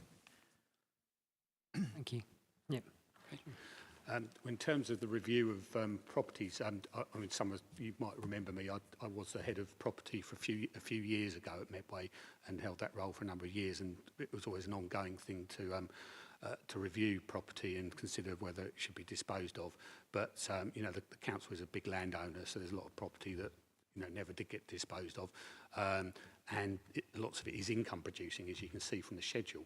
So there was reasons to keep hold of it for that reason. But now, obviously, the cost of borrowing, the threat of more borrowing, SITFA has recommended that the council look at its assets with a view to disposing of properties to reduce its burden of debt, and that's why I've been brought on a temporary basis to deal with that review. Yes, I mean, I really appreciate your approach. Sorry, quite often colleagues and I bang on about when I was a councillor before in Redbridge. We had a Lido, which I went and swam in when, in the 1960s. That's how old I am. There was strong sentimental attachment.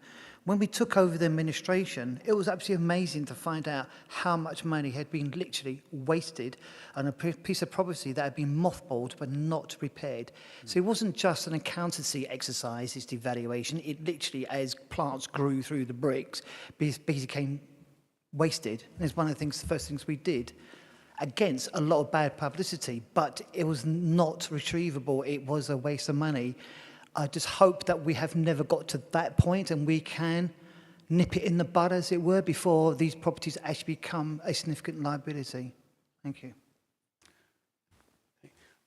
Well, in terms of the, as I said earlier, in terms of the early part of the review, it's about the non-operational properties, although we understand we'll have a discussion about that later, but these tend to be the income-producing properties, the properties where the council isn't delivering any direct services from, and the next phase will be to look at those operational properties, and those tend to be the ones where the council's responsible for repairs and has to spend money on them. So with those, there's an amount of cost avoidance, because, as you say, you really need to keep properties in repair, because otherwise, unless they're going to be redeveloped, you end up with a very big bill by not, doing stuff like repairing roofs and things. Yeah, absolutely, yeah. Is that covered everything we wanted to? Okay. Thank you. Councillor Pearce. Thank you, Chairman. I think there's a big elephant in the room with regards to the council's assets portfolio and particularly the growth of that asset portfolio in recent times. The council has spent an absolute fortune buying up assets in Chatham, and the amount of money which the council's now paying on interest for that borrowing is significant. And that has, in my opinion, that hasn't been led by sound decision-making. That's been led by a desire for Chatham to become a city centre for Medway, an obsession, quite frankly. So my question is, have we been too trigger happy on buying up assets in Chatham? And now what we find ourselves doing is sacrificing properties. They are the consequence of an obsession for Medway to become a city and for Chatham to be some city centre, which I think is a delusional aspiration. Thank you. It's quite a difficult question. Yeah, it is quite a difficult question. Obviously, with the benefit of hindsight, would the council have bought the Pentagon centre? It's difficult to say. That's not on the disposal list and won't feature on a disposal list because it is a regeneration opportunity. There's going to be a new healthy living centre in it. There's going to be development over the top in terms of Mountbatten House, which can never have been achieved otherwise. So that I don't think that was ever bought just as, if you like, an investment. In terms of the rest of Chatham, other than Chatham Waterfront, I don't recall very much property being bought, and that wasn't a very expensive piece of land to assemble that whole site. So those have been the main purchases.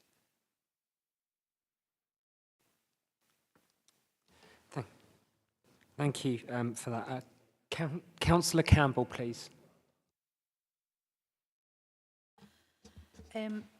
So I have two questions. The first part is, I actually don't agree with Councillor Lawrence saying that there's no problems with investing in property outside of Medway. I actually find it quite problematic because essentially it's a purely commercial investment where you are basically, I feel it's speculative, it's volatile, and I don't think local authority should be in the business of that sort of commercial investment, which is purely profit-driven.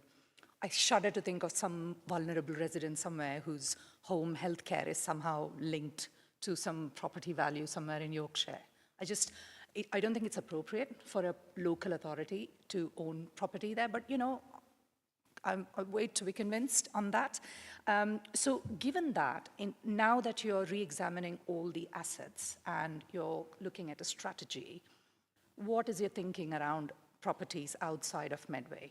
Are you abandoning that? I mean, I'm assuming it was all as part of advice for some investment portfolio, some highly paid consultant said, let's do this. This is going to get you a lot of money. So are we moving away from that strategy? Because I actually think that's pretty hard for me to explain to my constituents why, because that's already been raised to me because this is all in the press now. So I want to understand what the thinking is moving forward towards that. The second thing I want to ask, would you rather I do it one at a time, or can I ask both questions? One at a time would be better, yeah, All so right. I can concentrate. Thank you. Okay. Chair, if you don't mind. Okay. Yeah, in terms of buying properties outside of its area, the councils aren't allowed now to buy properties outside their area because they can only buy properties for regeneration purposes for the benefit of their area. That was a sort of loophole that was closed, and some would say for very good reasons. Excellent. To stop councils taking risky investments. A few years back now, just not long after these properties were bought actually. As a portfolio, it's being recommended the 10 properties are sold. They've held up pretty well in terms of, have gone up in value, rents have gone up from them, but it's not really a core business. And, some of them are making less than the 7.9%, some are just over that. But if we need the capital, is now the chance to sell. They are leased for a number of years still, but then by keeping them, you run the risk at the end of that lease that the properties become vacant, you're paying empty rates to another council, not even getting the benefit of the fact that half of the rates comes back to your council.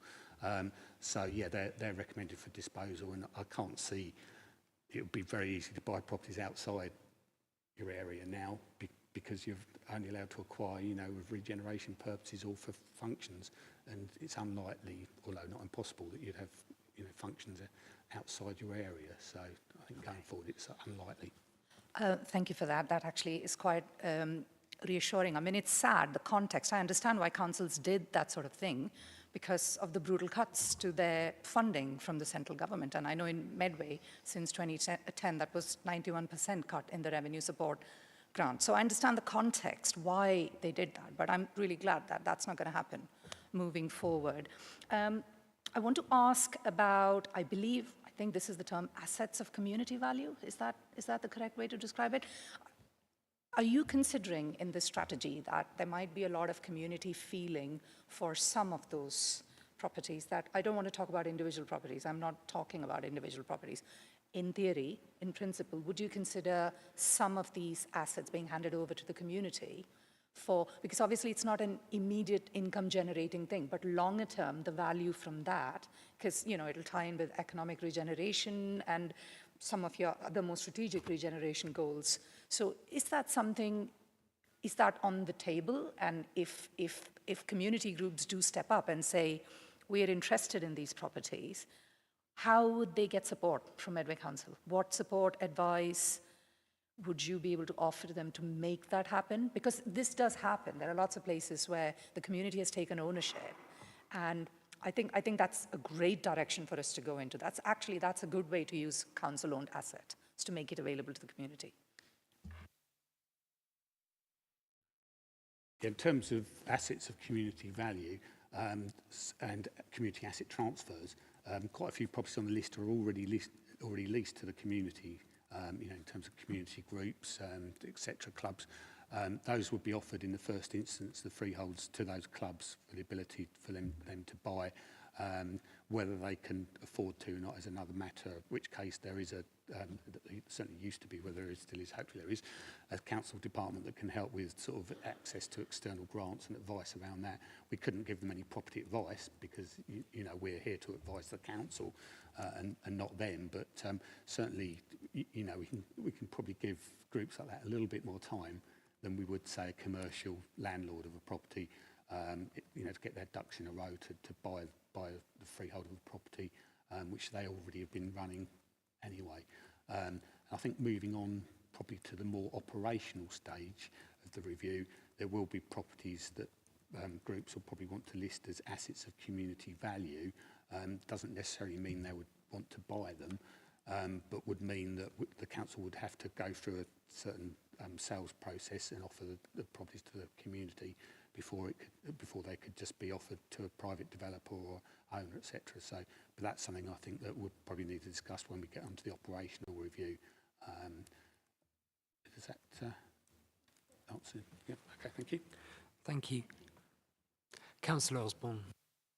Thank you very much, Mr. Chairman. I think we all understand the context of this report from a macro perspective. The fact is when conducting that independent audit of the council, we inherited a situation which was grave. And I think that independent report highlighted the serious impact of not only declining revenue from government, but also our position as a local authority, a unitary authority, which is reasonably small in comparison to other areas, and the exposure that we have on many services, which has become ever more prescient. And I note that even there are some people discussing other options around increasing council tax. We've had the opposition discussing local income tax as well as a measure. So we know that we're in a financial position. I think all of us here need to take this extremely seriously. I note Councillor Pearce is absolutely correct, though, that some of our historic asset purchases, at the time the Pentagon Centre purchased at a very premium price. There were queries at the time about whether we should have taken a second pricing of that, and obviously if we were to revalue that asset now, knowing some of the work that's been conducted on that building, we maybe not have worth the same price. So, and those issues are historic and they're in the public domain, and the public can see those. I suppose my question is threefold. First of all, on the overall portfolio of property, 490 million. You probably have some experience beyond mine. Given the size of our unitary authority, is that portfolio above or below what you would expect for a comparator unitary authority? And I ask that question because that's what SIPFA would have done, first of all. They'd have looked at us compared to others, and what do other councils have in their portfolio, and what do we have that perhaps we shouldn't have? So is there anything that is massively different in our current portfolio that is markedly different to other councils, other than housing? Obviously, that might be one of the major differences. Second of all, there is an element of this is called surplus assets, which kind of lends itself to, and it's a sizable sum, around 16 to 17 million pounds. I know you've got a whole section on surplus assets. Are they non-operational or are they operational? Because if they're called surplus, it would lend itself, me thinking, well, you kind of defined it yourself around whether or not we need to keep them or not. And I was just querying it. Can you just give us a bit more flesh on the bone around what you mean by surplus assets? On the non-operational element, I've got no issue with looking at sales in other locations. So I actually didn't know we had all these assets in other locations. So actually, I've been on the council since 2011. So this is news to me, which is a bit worrying, given the amount of scrutiny perhaps that hasn't happened over previous years around this, which perhaps we should all have been aware.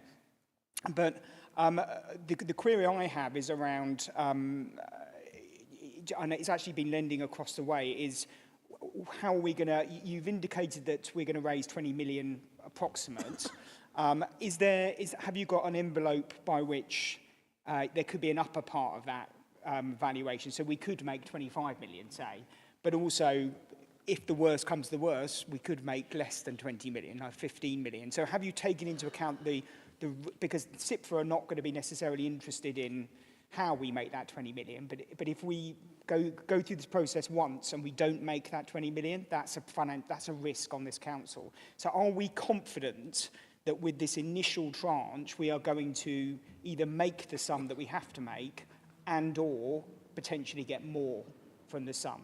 Are we confident about that? Because if we're not confident about that, then this whole question about operational assets then comes into to factor a lot more. So I'm just asking, what is your confidence level around the valuation and certainty about bringing in 20 million in 1 year and 1 million the subsequent years? Because you've obviously quantified that and it's an exact figure.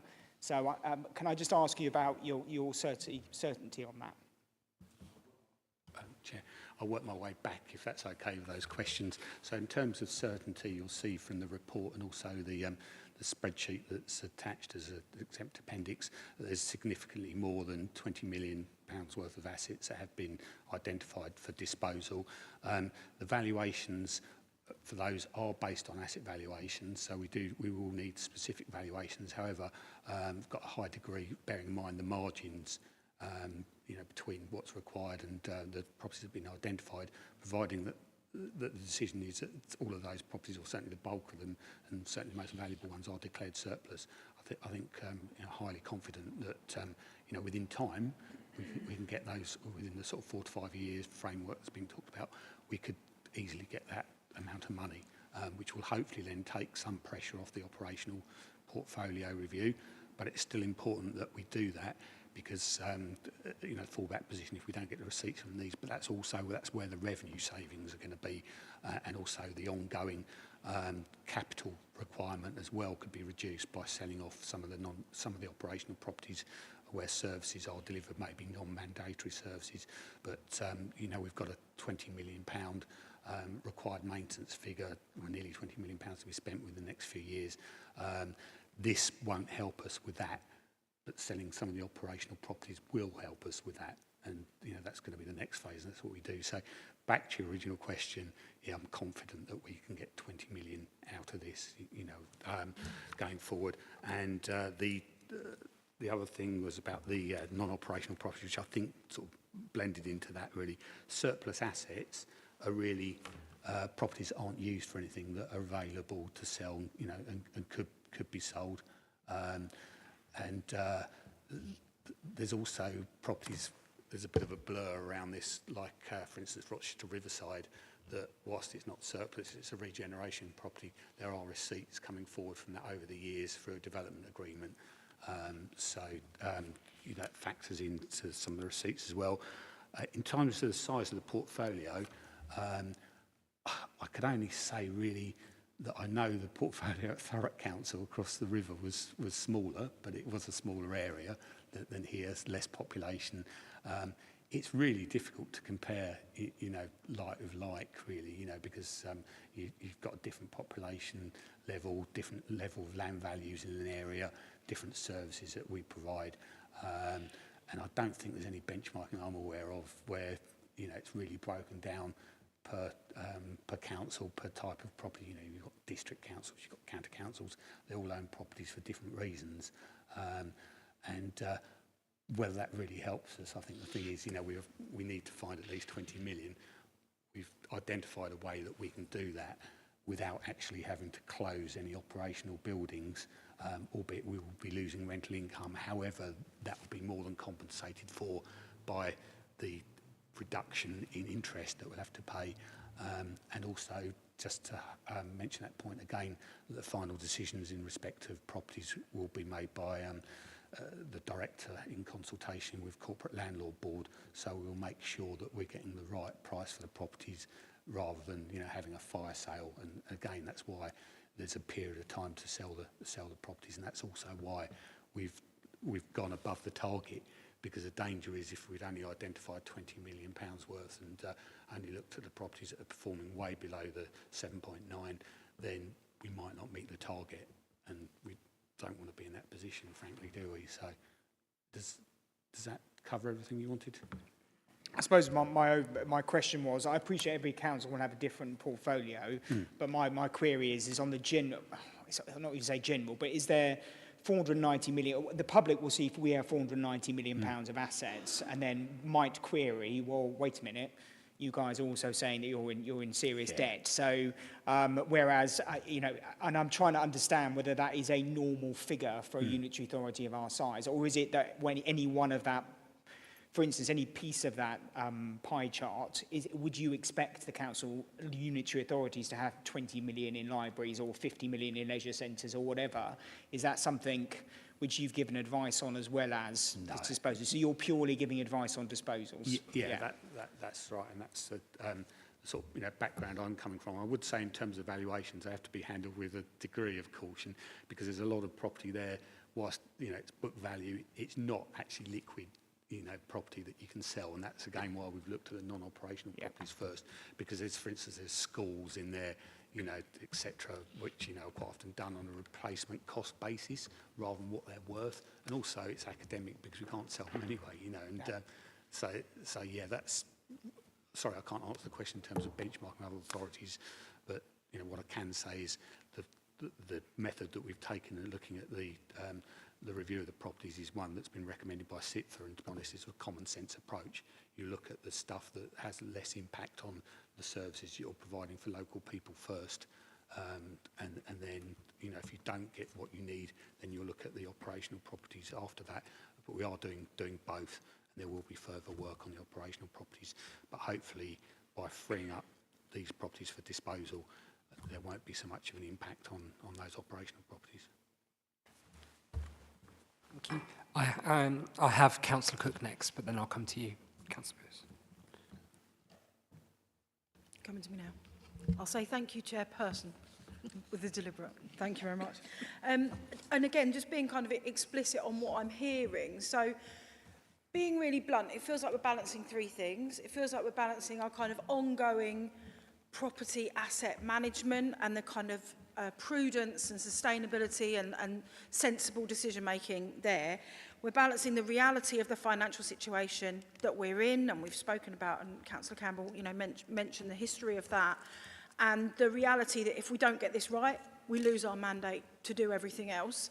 But partly because I absolutely adore these things and I'm totally bought into it and nothing at all to do with who's listening, I've got the council plan and the One Medway vision and values in front of me. And being really overt around, Medway is recognised as a great place to live, work, learn and visit where all people thrive. And we've got to hold that as well. And so I've heard conversations with Councillor Lawrence's question around things like, making sure when we're looking at what restrictions we might put. I've heard Councillor Campbell's comments around and your feedback there around working with community groups. And all the time I'm hearing that tension between, well, we want to get the right amount of money and we want to make sure that we're doing the right thing for the income. But I just want that assurance now and in the feedback that we take forwards that we're adding that third point all the time, and that vision and values around what Medway is and what we want Medway to be are constantly at the forefront of the discussion, because otherwise it is that short-termism around let's sort this now rather than how are we creating the Medway that we want for the future. So just very strategic question, but just the assurance is there, please. Thank you.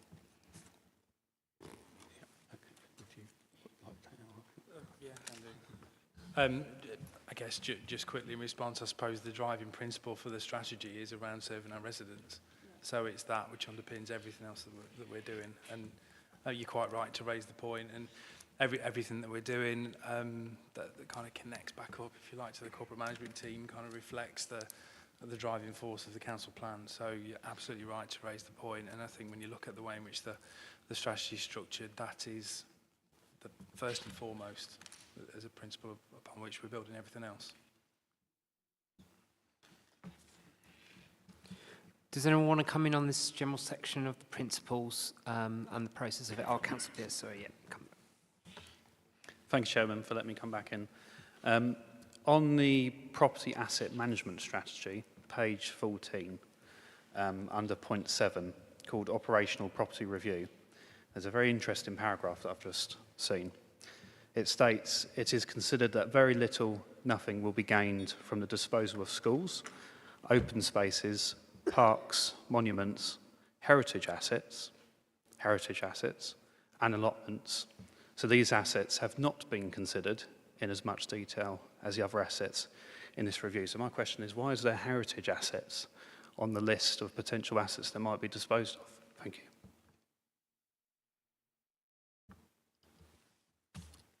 The one heritage asset that is on the non-operational list is on there for the reason that it's actually in the guardianship of central government through English heritage. It's also open very few times a year, so it has very limited public access, doesn't provide the same sort of level of, I guess, heritage offer, say, for instance, at Rochester Castlewood. And it's a potential liability in terms of the council's future requirement to maintain it. So it's on the list because it's really seen as a non-operational property in real sheer property terms, in that, there are no council services directly run from it. There are occasional openings of it, and that's why it's on that list. Does that help? I think we're veering into section 2 here, actually. So, I mean, on that one, I think there's, so just as well, Eastgate Cottage, is that also another heritage asset as well? Just not. Okay, thank you. Thank you for clarifying. It's houses, okay, cool. Thank you. Okay, so does anyone is interested to come in and speak on specific assets that are under consideration on this programme? Yes. Councillor Pearce, do you want to continue on this So point? are we discussing specifics Sites, in open session now? So we'll keep in open session for as long as possible. Yeah. If we need to go into closed session, we would need somebody to make a recommendation that we do, and somebody would propose that. We have a recommendation that is set up ready to do that. Yeah. But we won't we will then have to go into closed session and come back in open session in order to pass the resolution for this item, if that makes sense. I think it makes sense. I want to discuss Temple Manor, if that's possible. In open or in closed? So I'd rather do it in open. Can we do it in open? I think, well, we can seek information, and then any specific financial information we can seek in closed. Yeah, not on the financial. My question, non-financial question on Temple Manor is that obviously the freehold of the property is the council, which is why it's on the list, and there's been a bit of confusion on social media about who actually owns it. And if you Google Temple Manor, even on English Heritage's website, it says that they own it, but they don't. The council owns it.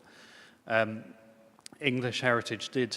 There was an update in the news article, if anyone's seen it on the Medway Messenger. English Heritage did provide a comment and said that they will manage it, whoever owns the freehold. But I did check the documents on the land registry, and I couldn't see any like a lease arrangement or anything like that. So my question is, how can the long-term, management by English Heritage legally be put in place? How can it long-term be open to the public? Is there anything that could be put in place to make sure that's possible? Obviously, I know that we can't do anything with the building itself because it's listed. It's not going to be knocked down, or that was said, or that's not going to happen. Of course not. But my question is, it needs the long-term, in perpetuity, access by the public needs to be maintained. Thank you.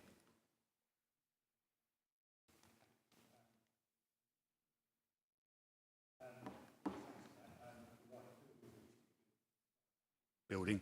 Also, it's a scheduled ancient monument as well, but more importantly, it's in the guardianship of the Historic Buildings and Commission for England, which isn't a lease, but it is in effect means that English Heritage is in day-to-day responsibility for the management of the property, but the council owns a freehold. In terms of viewings, etc., going forward, if a private owner was to buy it, I spoke to English Heritage yesterday, and they said they would like it to remain open, but that wouldn't actually be open very much. It's just so people could visit occasionally, and they would work with any new owners to discuss that, and they have no objection to the council selling it. Obviously, we'd like a discussion with them. Would they like to buy it and take it on if it were declared surplus? Yeah, they would look to put in place arrangements for any new owners so that the building could still be open to the public. And in terms of redevelopment, etc., bearing in mind the guardianship, bearing in mind the fact it's a scheduled ancient monument, and also, bearing in mind it's a Grade 1 listed building, that would be, out of the question. There could be more intensive uses for it, but given its location, lack of parking, and the layout of the building, it's difficult to imagine that it could be particularly, commercially viable. Okay, is that? Yeah, that's come on. Yeah.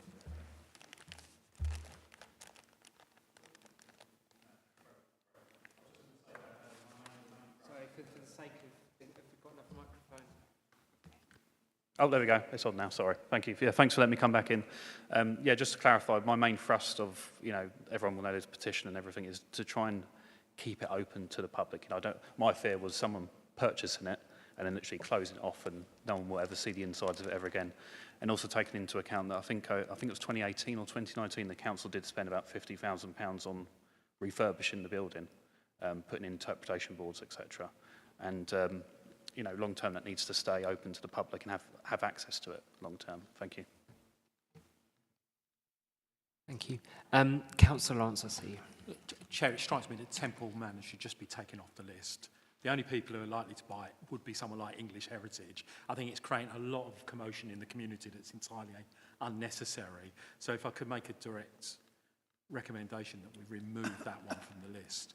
And maybe the community would like to take it over, Councillor Pearce, you know, in terms of managing it and maintaining it and finding opportunities for it to be open. I think the only so that's just one thing.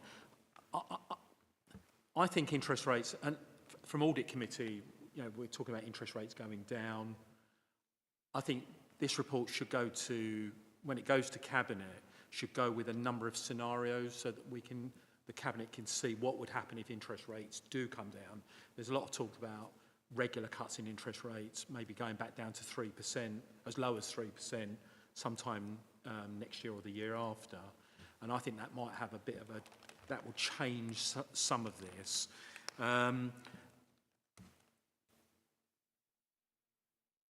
I've made some comments to the Chair on one particular property. I'm not going to make those comments in open, but I do think that does need to be thought through very carefully. I think that's the only proposals I would like to make, is take Temple Manor off, and also for the Cabinet to be given some financial scenarios based on falling interest rates. Okay. Whether that then changes the outcome of this report. Thank you. Thank you, Councillor Lodds. I mean, I'm looking at the proposal for it, and it says, when we come to the end of it, to agree to declare the foreign non-operational property surplus and to delegate authority to director place in consultation with the Corporate Landlord Board to agree the method of disposal for each property and to dispose the properties in order to obtain the best price reasonably. Obviously, I don't want to quite go into the notation, but that wording is method of disposal probably means that it's not just necessarily highest. Obviously, it does say best price reasonably, but the reasonableness of that, how you know, for a property like that, it might not necessarily be, you know, it's not necessarily on the open market. It might well be. From what I understand, if a clarification, you know, it could be working with somebody like English Heritage or, you know, those type of bodies. Would that be in scope of what the recommendation is? What, are we talking about Temple Manor on its own? Well, I mean, I think that the reality is no one in the open market is going to buy that building because there's no other use for it other than as a scheduled monument. So there's no point in it being on this list. We can make other arrangements for the disposal of that, because I do take the point that there may well be a liability to the council in terms of maintaining it. But if the only people who are likely to buy it is either make it a community asset, as we were discussing earlier, and the community can manage and fundraise and do it, or English Heritage take it over. For me, that would be... I think it ends all of this ridiculous social media stuff that's going on as well, and I think it just makes more sense. Just in terms of my other proposal, if we can't make another recommendation in terms of what this would look like with different interest rates at different levels, I take Noel's point about interest rates fall, so some property prices may rise, but I'm wondering if there is a danger we sell some assets and actually we lose income, because it might be just cheaper to refinance some of the council's debt at a lower interest rate to achieve the same outcome, which is a reduction in the cost of financing debt.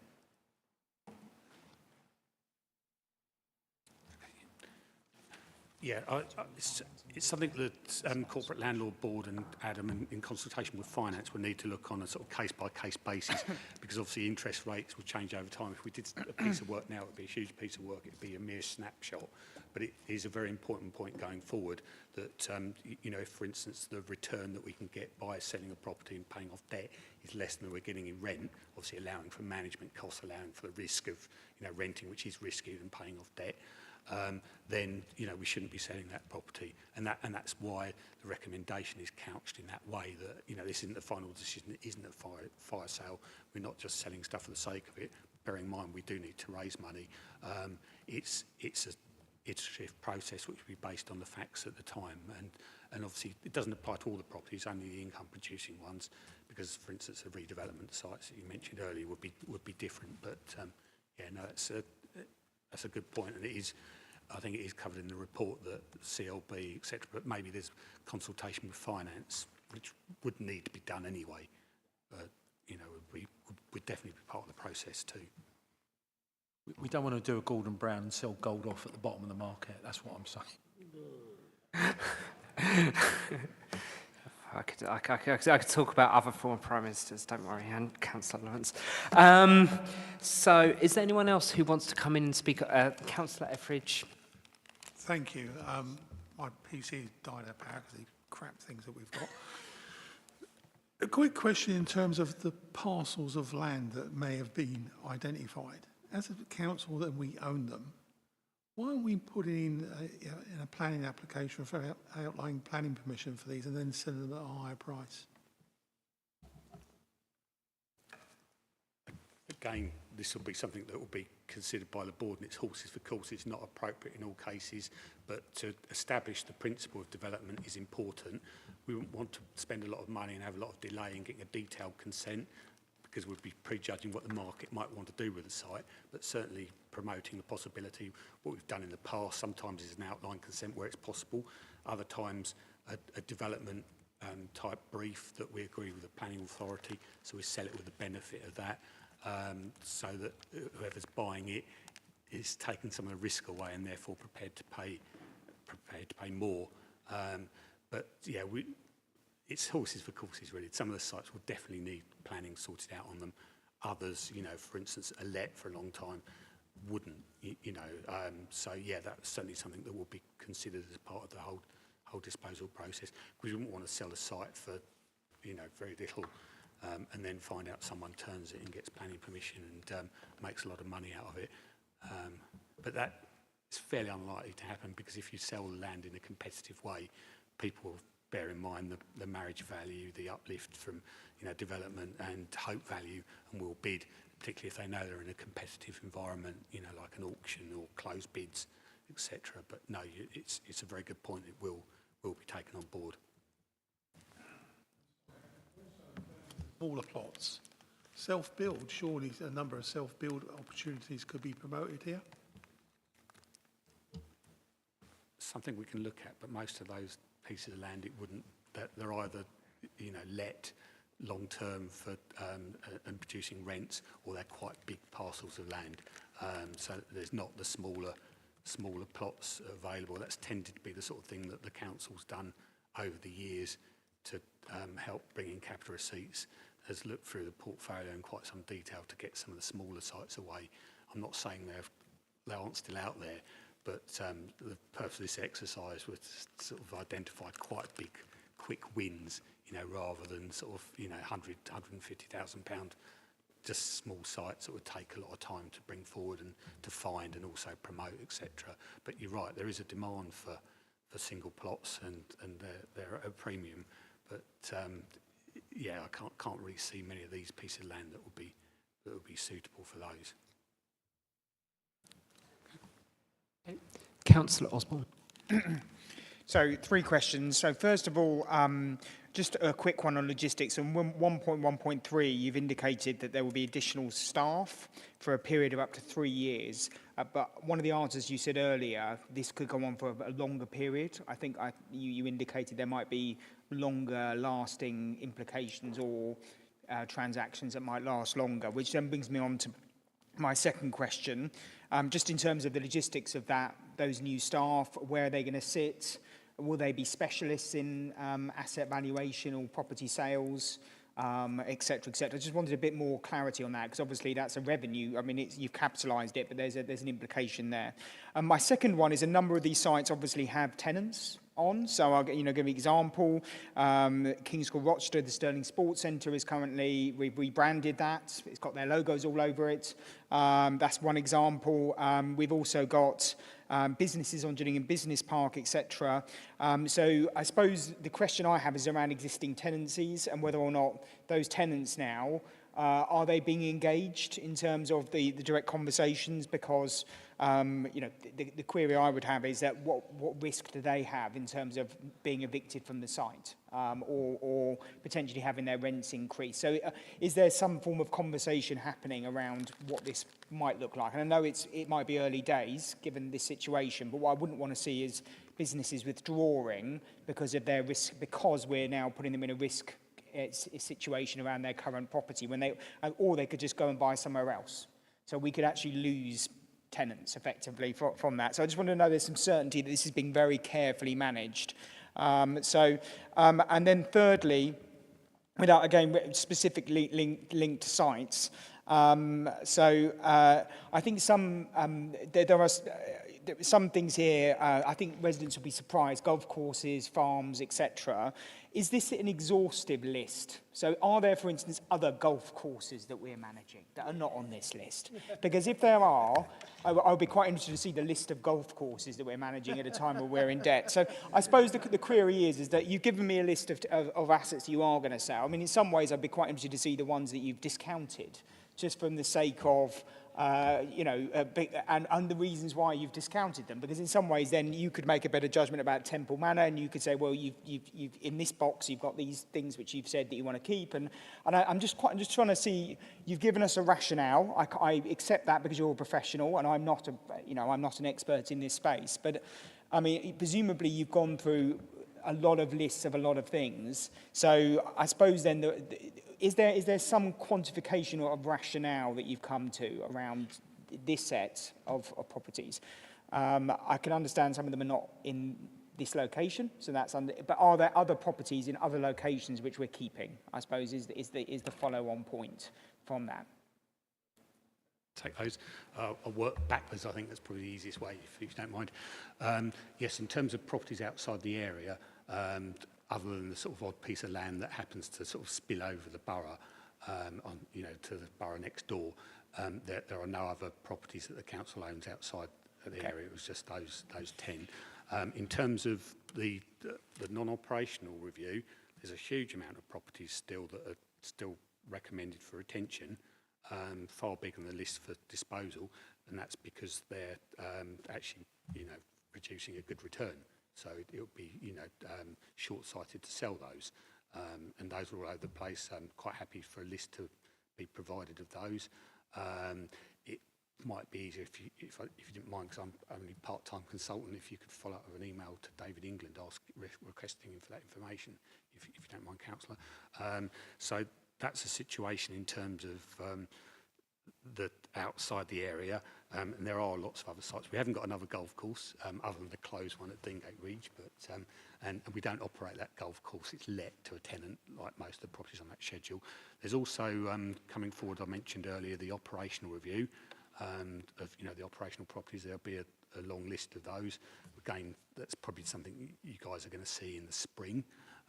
There's more work needs to be done on that in terms of CLB. The departments, there's a lot more consultation in respect of operational properties than there will be in respect of the non-operational stuff.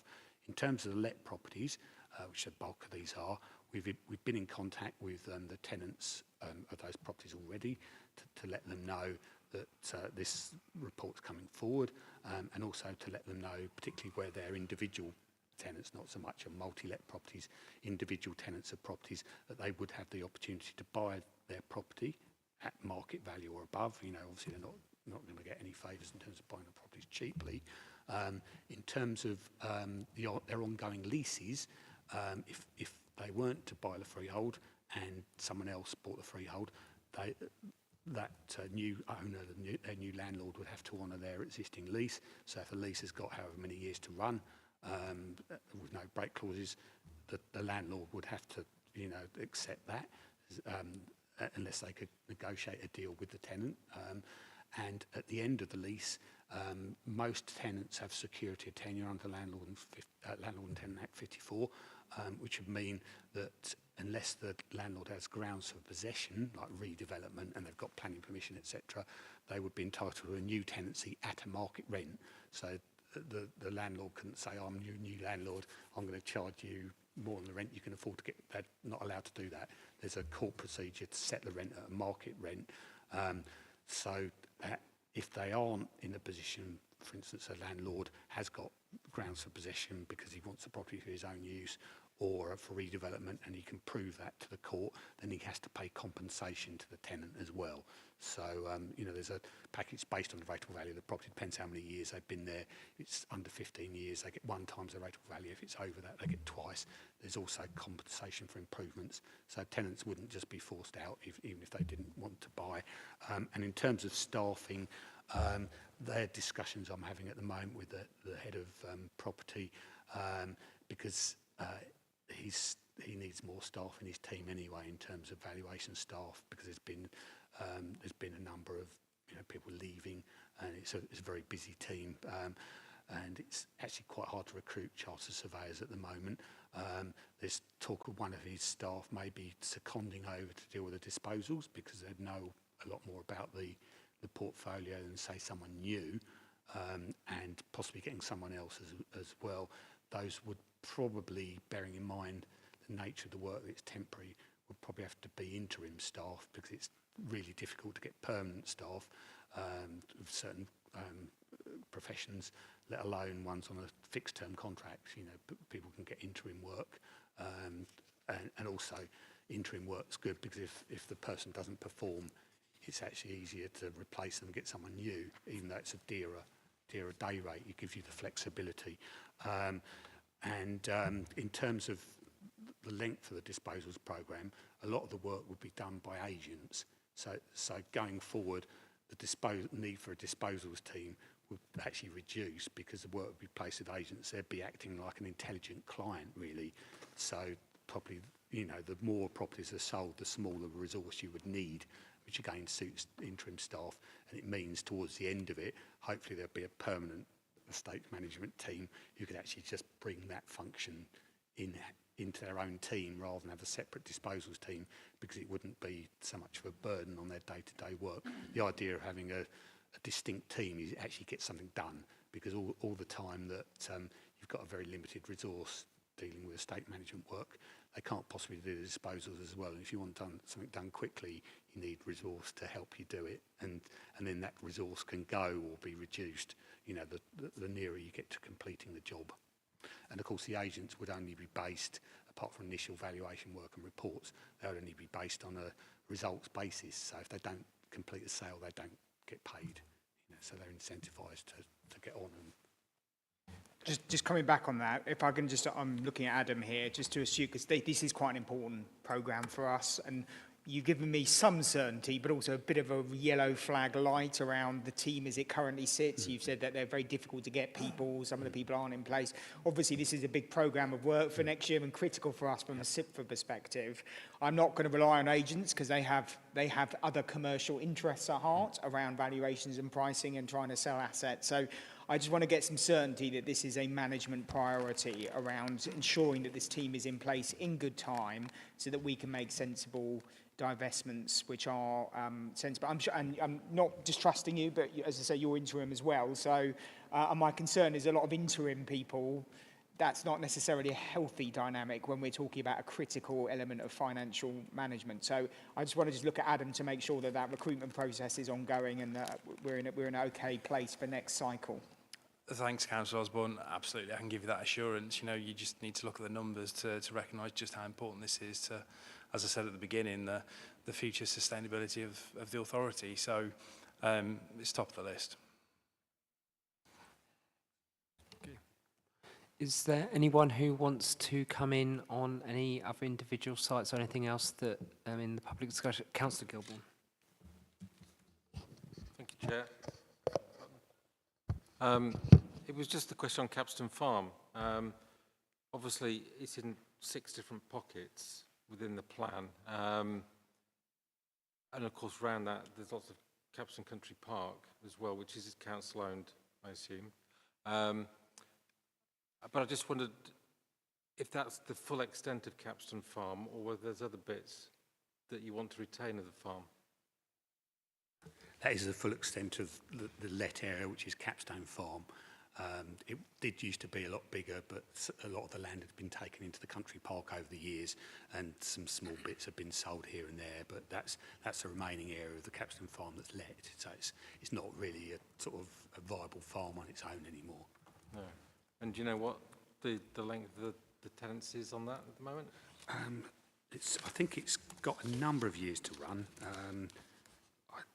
No, I haven't got that, No, okay. but I can get back to you on that. Yeah, if someone can make a note, I can email the councillor after the meeting. Thank you. Okay. Councillor Pearce. Thank you, Chairman. Just a point of information, the council doesn't own any more golf courses.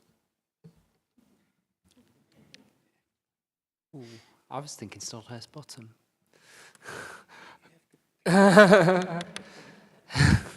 Snodhurst Bottom, pitch and putt. It depends whether what your definition on a golf course is, isn't it? And the Strand used to be a golf course as well. So anyway, let's not get into my sad knowledge of golf courses in Medway, because that's disturbing me. Okay. So just I want to keep as much of this debate in open session as possible. So I just want to make sure we've exhausted that before we see whether somebody wants to make suggests that we need to discuss the confidential appendix to this item and then make a proposal if somebody wants that to happen. Okay. Okay, well, I'm going to move to a proposal then for this item 6. Committee is asked to make and submit comments on the proposal set out in the report to the Cabinet, and to note that on the 29th of October 2024, Cabinet will be asked to approve the recommendations set out in paragraph 1.1.1 through to 1.1.3 as set out on pages 31 to 32 of the agenda papers. Okay. Is that seconded? Thank you. Okay, those who are for the proposal as set out there by Councillor Cook. Okay. So that's 7. Yep. Those against? That's 4. And then abstentions? Excellent. 2. So that is carried. So thank you very much. Okay. I think we'll just go through now. Item 7 is the draft homelessness prevention and rough sleeping strategy to 2030. Mark Breffrick and Rebecca Wilcox briefly present it, and then we'll go into discussion. Thank you, Chair. So the Council is required to have a homelessness and rough sleeping strategy. This is the latest draft of that document. It's still in the consultation phase. We bring it to the committee very much in that vein. We would welcome your comments and your scrutiny of the document. I will just hand over to Bex very quickly to add anything else that she would like to. Thank you. Thank you. Okay. Thank you. Sorry, Rebecca. The main aim of this document is to really ensure that we have got a good, effective partnership across Medway. We can't deliver homelessness prevention and rough sleep prevention without working with partners. It's not a single entity that will look at resolving the current issues that we're facing. I think one of the really important things to sort of highlight in this document is the work that we've been doing around legislative theatre. So this is lived experience and how we've used lived experience to influence this document. This particular initiative has won 2 awards in the last few months, the Director Mad Award and a Kent Housing Group Excellence Award. So we really are leading the forefront in Kent around that. And I suppose the other thing is that we really need to look at how our commitments within this paper is key towards our residents and how we look at supporting our residents and the reasons to why we have people approaching us for homelessness. Okay. Would anyone, any member like to speak on this, please? Councillor Pearson, then Councillor Lawrence. Thank you. Thank you, Chairman. I've read the homelessness report, and obviously we all know it's very important. And I'm glad that it does mention in there about violence towards rough sleepers. And rough sleepers are almost 17 times more likely to have been victims of violence. That's from a Google search.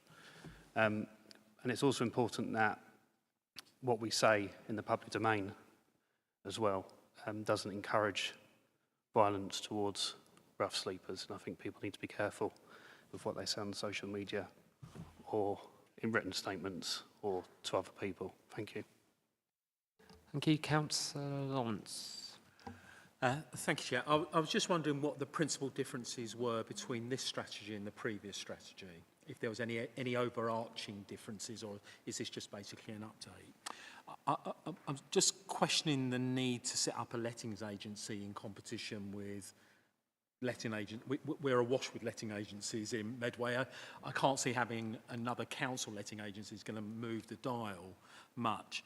And I think that the Rough Sleepers Initiative, we're still waiting to hear from the government on are they renewing the funding that runs out in March. I'm wondering how we can build a strategy if we don't know how much money we're going to get beyond March. I'm also wondering, given the direction of travel from the government on tax changes to asset disposals, what that's likely to mean to the private rented sector. There's a lot of press about private landlords selling up and getting out. And I'm just wondering what plan B would be if we saw a large drop in the amount of private rented accommodation available to the council. And finally, for me, I think understanding the reasons for homelessness, especially for people who fall in and out of homelessness on a reasonably regular basis, is the work to actually improve the person, to make sure that they are able to enter the workplace and that they can bring some order to their lives, so that they don't fall into homelessness again. Because I think the council's got a really important role there to do, and that may well be just it might be alcohol dependency services, drug dependency services. That we know domestic violence is a real issue in Medway, and some of this work will be done through the CSP. So just some thoughts on how this strategy actually deals with some of those issues. Thank you, Chair. Thank you. Okay, with regards to the suggestion of a council lettings agency, we're looking at One Medway Lettings, and the reason we're looking at it is because we want to provide a service that currently isn't there within the high street market. We are offering a product that you can't get on the high street, and that hook is we can guarantee the rent. And you can't get that in a high street lettings agency without an insurance policy. We are going to guarantee that monthly rental payment to the landlord that works with us at One Medway Lettings. Well, the insurance on guaranteed rent is not an expensive policy. I wonder whether we want to be on the hook for rent that's not paid. Because if we're under enough pressure on temporary housing, do we want to take on that liability for private landlords? I don't see the point in that. I'm sorry. No, I think that's fair challenge, and I think that the council should only enter into new endeavours where we think there's a reasonable prospect of that having the impact that we want. I think this also links to your point about the private rented sector as well, I think, Councillor Lawrence. So just taking the rent question first and being on the hook for rent, we're already on the hook for rent to a degree, because we, for those people that are in, if we have to provide temporary accommodation, we're already on the hook for covering a certain amount of costs, essentially. So this is really a balancing of the costs of that liability to the council versus another liability to the council in terms of rent. So we need to balance that really carefully, and I agree we can't be kind of guaranteeing rents that For one, where we think there's a really strong prospect of that not working out, but two, where it doesn't where it doesn't have the impact that we would want it to. There's an awful lot of work that has to go around that, and key to it is keeping links with those landlords and making sure that we engage with households as soon as there is a problem, and then take steps to resolve that situation. It's always going to be in the council's interest to intervene in most cases. So if someone has to go into temporary accommodation, the sooner that we know and the sooner we can make any intervention, it usually costs less and usually gets us to a better outcome. That's kind of the business case, as it were, in a very shorthand way. I think the remind me of your second point, please, Councillor Lawrence. I was going to come back to it, but it's gone out of my mind. Well, you put me on the spot in terms of that element of the work. I've got it. You've got Don't it. worry. Yeah, okay. that's fine. So the other point was linking to the point you made about the sector more broadly, essentially, which is where I think this also plays a role.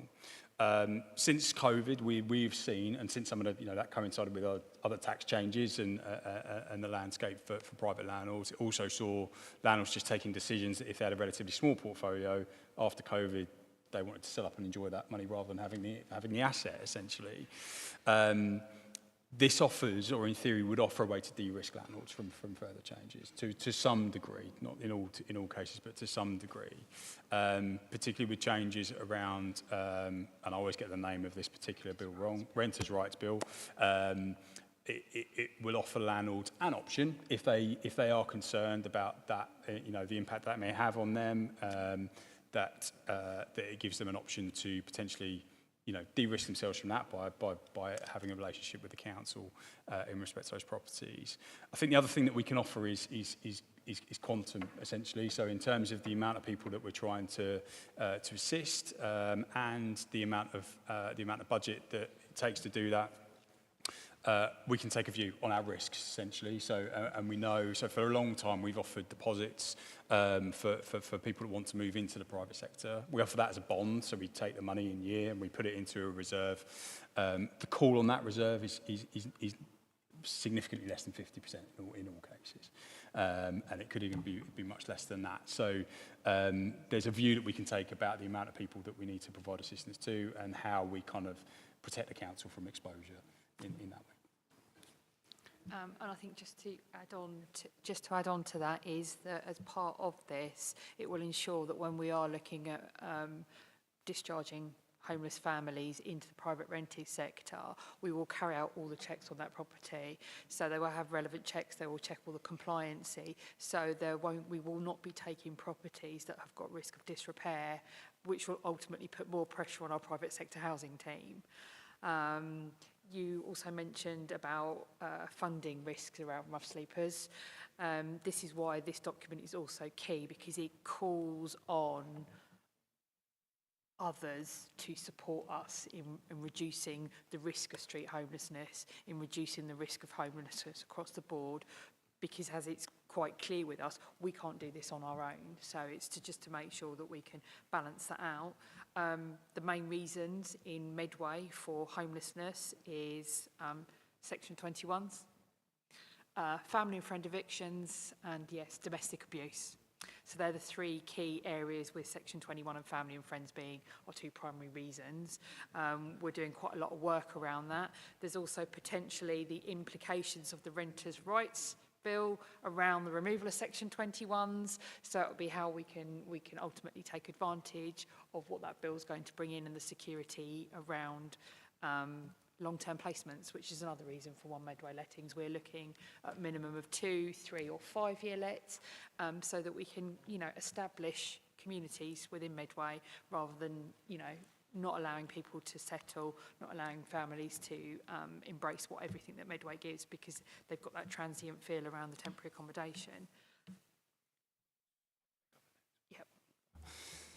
That's kind of the other was the difference between the documents. So there will be themes that are very similar. The themes that are both priorities for councils and the typical interventions that need to be made will be will be similar between documents, they'll be similar between local authorities.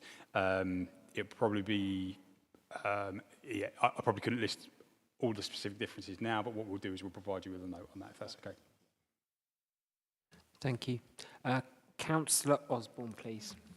Thank you very much, Mr. Chairman. So three questions. So first of all, you highlighted one of the major throughputs of the reasons why you are dealing with this is Section 21s, which clearly in the next 12 months are going to be not so much of an issue anymore because we're banning them.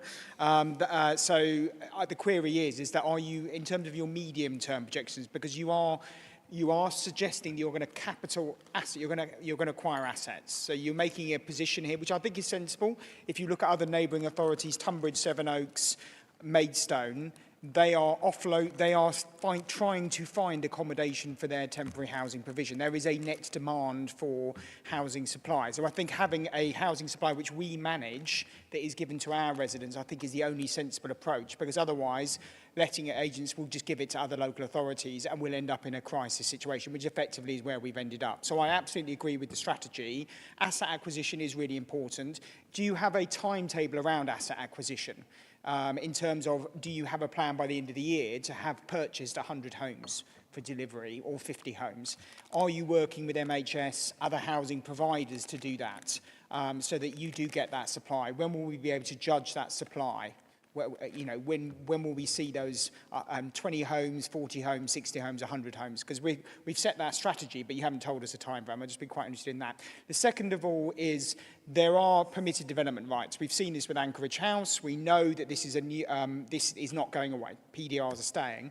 Have we done any outreach with some of our social housing providers or even ourselves in potentially, instead of purchasing 100 properties, then maybe just purchasing one large property and doing a similar to a PDR. So we're converting a empty premises, a commercial empty premises, into a residential one.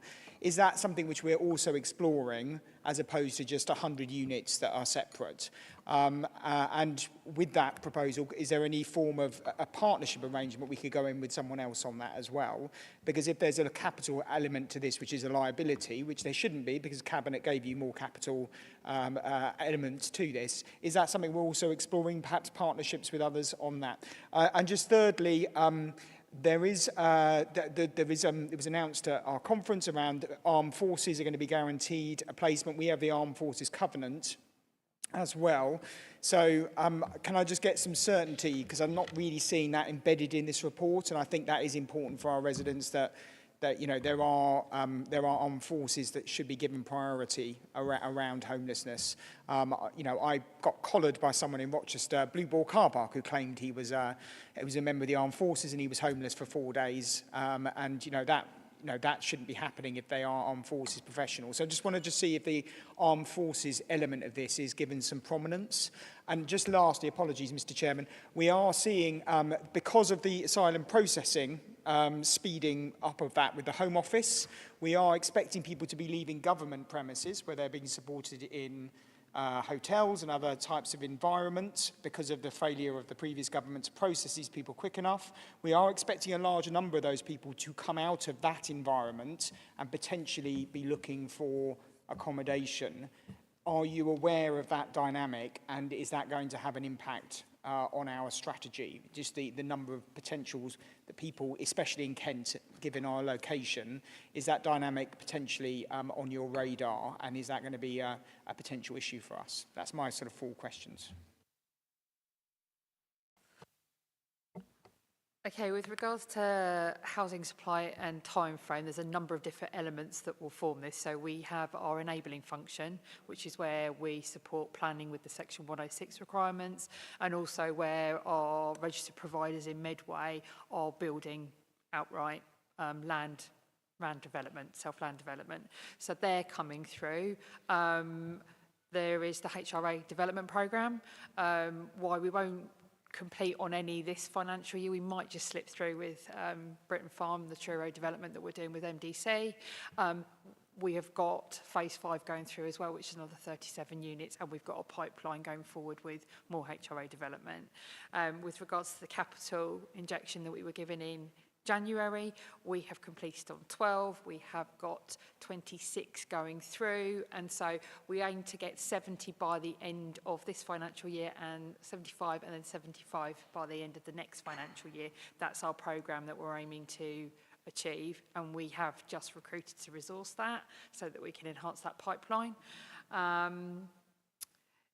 We are constantly in discussions with other RP providers. We met with West Kent Housing Association recently. We are talking to others about how we can enhance that and work together. We're also collectively working across the Kent Housing Group umbrella organisation about how we can look at targeting temporary accommodation, as well as how we can look at purchasing and whether or not there is an opportunity that we lease together or that we use a larger space together, so it's not just wholly that sort of mitigating that risk of taking a larger property. So we are looking at the partnership arrangements. With regards to the armed forces are already high priority in our allocations policy. That has been in existence for a long time. We have not identified any confirmed previous veterans when we've had our rough sleeper count. If we do, when we do come across any of rough sleepers, we do check all their credentials, and we have that in position that we're able to check all the credentials. But yeah, we haven't got any at the moment, and we're out all the time doing outreach, and we haven't found anyone for a long time either. And I suppose the last one around dispersal from asylum accommodation.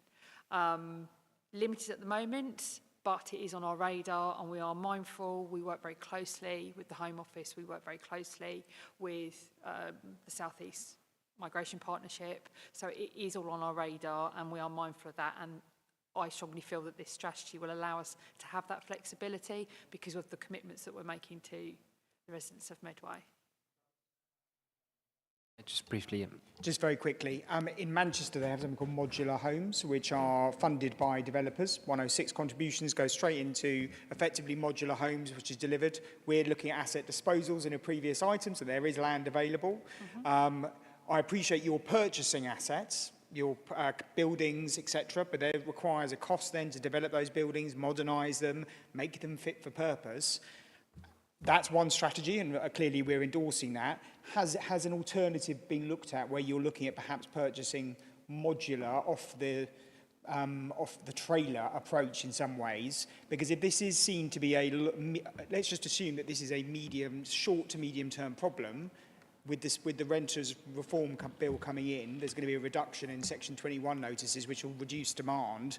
My worry then is that we've got a lot of capital assets that we're then going to have to divest or convert into other housing. I'm just wondering, have you looked at other models with Manchester and discounted those in terms of those types of approaches? I know that might be a really hard question. You might not be able to answer it, but I'm just trying to get a sense that this has come with having looked at other ways that other councils have engaged with this. We're still looking at all forms of ways that we can do it. There is a local authority in Kent that has done modular and is midway through that build in modular. It's Ashford have done some Z-pods, and so nothing is off the table for us to look at. We are looking at the HRA assets at the moment are all ready for development, but we will look at any areas that we can where we can look at modular construction. We also have a long-term exit strategy for that capital programme. Thank you. Just one question on the HRA provision. A lot of the programme seems to be focused in the old Gillingham borough area, and I'm just wondering if we've got any future plans to actually make sure that we're investing in across the whole borough. So I know, for instance, as a student councillor, we desperately like some own Medway built social housing. It's one of my pet subjects, but you know that would be something good to make sure that we're rounded across the borough. Obviously, it's the legacy of the brilliant work of Alderman Harriott, I know, historically, that's led to real dynamic growth and constant need for housing, HRA housing in Gillingham, but it would be good to just make sure we got a better geographical spread. Yeah, Thank you, Chair. So I think we would agree with that position. I think the concentration on where our council stock is at the moment is purely one that's around land ownership. So we've owned land in those areas that we've been able to look at. But we will be, in terms of our HRA development programme, we've got a clear commitment from the council to grow the amount of housing revenue account stock that we own. We are not averse to considering, properties in other or developments in other parts of Medway, and have actively looked at a few. Good to hear. Councillor Jackson. Thanks, Chair. Mark, you already answered my question, but I just want to congratulate you on the awards and lived experience, because I think that sometimes people just see homelessness and like one cat fits all, and it's not. It's when you delve deeper into these different people's situations. Just one thing that, obviously I deal with care leavers all the time, so I've always got that hat on. And I did some work with Porchlight, and there was a lady there who, she won't mind me saying, she was 61 and she'd been living on the streets since she was 13 and got herself a university, got herself a job, got her home for the first time when she was 35, actually living with a roof over her head, and then got done by Section 21 and then had no deposit to then, so she's back out on the streets again. So that was like, like it's that curve. So that's what I was going to ask you, with these new properties, are we going to put like some sort of bond in there for deposits? There's people through no fault of their own, and they've really tried, they've really taken life by the horns and done everything that they could do to achieve, and through no fault of their own, they're back on the streets again. I really feel so. But you answered that question saying that you did do that, so that was that question answered. But congratulations and go forward. So I think there's also a really important thing about finding the right opportunities for the right groups of people. So we know that Housing First in Medway, we had a relatively modest pilot of Housing First, and that's worked really well. That's giving really good security of tenure to very, very vulnerable people, to give them that stable base to be able to build that foundation from. There are some people that will be able to go straight into the private sector and they won't need any help from the council again. Key thing for us, and I know Bex feels really, really strongly about this, is we will have all heard of a safeguarding review. Actually, we need the same level of importance attached to the prevention of homelessness, because it needs to become, kind of everyone's business, whether that's kind of GPs, health professionals, social workers, foster carers.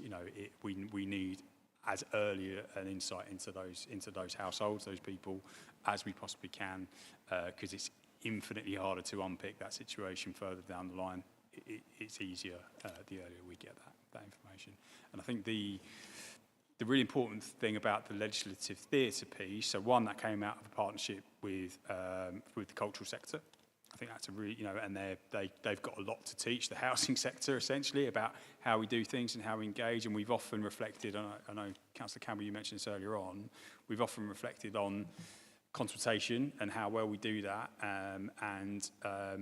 It's really nice to be able to turn that on its head and actually do the consultation at the beginning almost to set the direction, rather than kind of doing the work and then going out to consultation. I think that makes a real difference to buy-in from the community. Thank you. I mean, I was just going to add that you're so right about that, because I think sometimes we have these ideas in our head that we think that's going to work, but we really need to go to the lived experience people and listen to them, and they'll tell us what they need, and then we react rather than the other way around. So congratulations, good work. Thank you. Councillor Cook, please. Thank you. I'll cut my question shorter because Councillor Jackson's just covered a huge amount of that. I am a parent of an 18-year-old. I read section 6.23, 6.24 and 6.25 again and again and again to congratulate you and think about the reality of what it means for our care leavers, for our young people, our young adults. And I think that's absolutely vital. I think the report was full of creative solutions and partnership working. And again, there are so many people mentioned in it, so many organisations, some people who it's their jobs and some people for whom they're volunteers, from the church, Oasis, Young Lives Foundation, again and again and again. And I think my question in that is, there seems to be a huge amount of infrastructure and shared data that must sit behind this. You know, it feels like this is, I guess, what, you know, Keith Grant would call a wicked problem, not evil, but huge, you know, difficult to overcome. And the only way to overcome it is to bring multiple thoughts, people's opinions, as we've just heard, and solutions. How are we ensuring that people don't fall through the gaps? How are we ensuring that the right data sharing is there? Does this sit with our digital strategy? And obviously that's for another ONS. So that was my main question. Also, just to say thank you for the additional papers in pages 141 to 143 around Christmas and winter. We've talked about winter preparations in a number of areas this evening.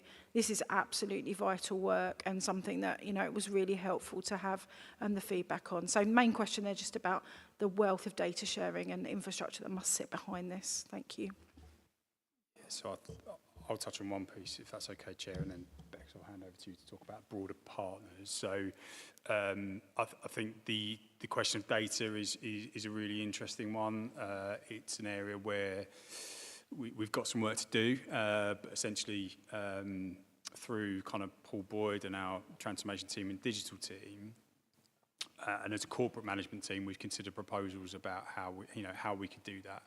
I think certainly the first stage for the council is really to look at the various bits of data that we hold as a local authority, and actually what that means. So the ambition there, particularly from a prevention perspective, is really looking at the complex series of events that lead to someone becoming homeless, and actually what in other data sets, what are the instances of those other dominoes, as it were, where do they occur, and how much weighting can we put on them to actually push our prevention further and further upstream. That links clearly into the council's overall prevention strategy about how we do this across all parts of the council for all groups that are going to impact on statutory services. So we intend to take that forward really seriously, so we'll be working closely with our digital team and our transformation team to identify the sources of data, overlay those bits of data, and with an ambition to provide early kind of examples of where cases could be intervened long before they hit statutory services. It's really, really key. I think Maidstone and Golding Homes over in Maidstone have done good work around some of this as well, so we'll be leaning on their experiences as to how we can identify people through the data, essentially. Bex, do you want to just talk about partners, please? Yeah, so we have a number of ways that we are able to sort of legitimately exchange information. Also, where the data is secure data, it's about where we can ensure that we are providing that direction referral methods into the appropriate services. We're working along with our Revenue and Benefits Department it's similar to the Maidstone Golding Homes. It's a product called Lift, and it pitches certain data that will flag up risks of homelessness. We're also looking at doing sort of more wider work around trigger words. So if somebody came into one of the community hubs or came into a library or just happened to speak to one of our cabs and a particular trigger word came up, would then say, oh, right, you've just mentioned, you've lost your job.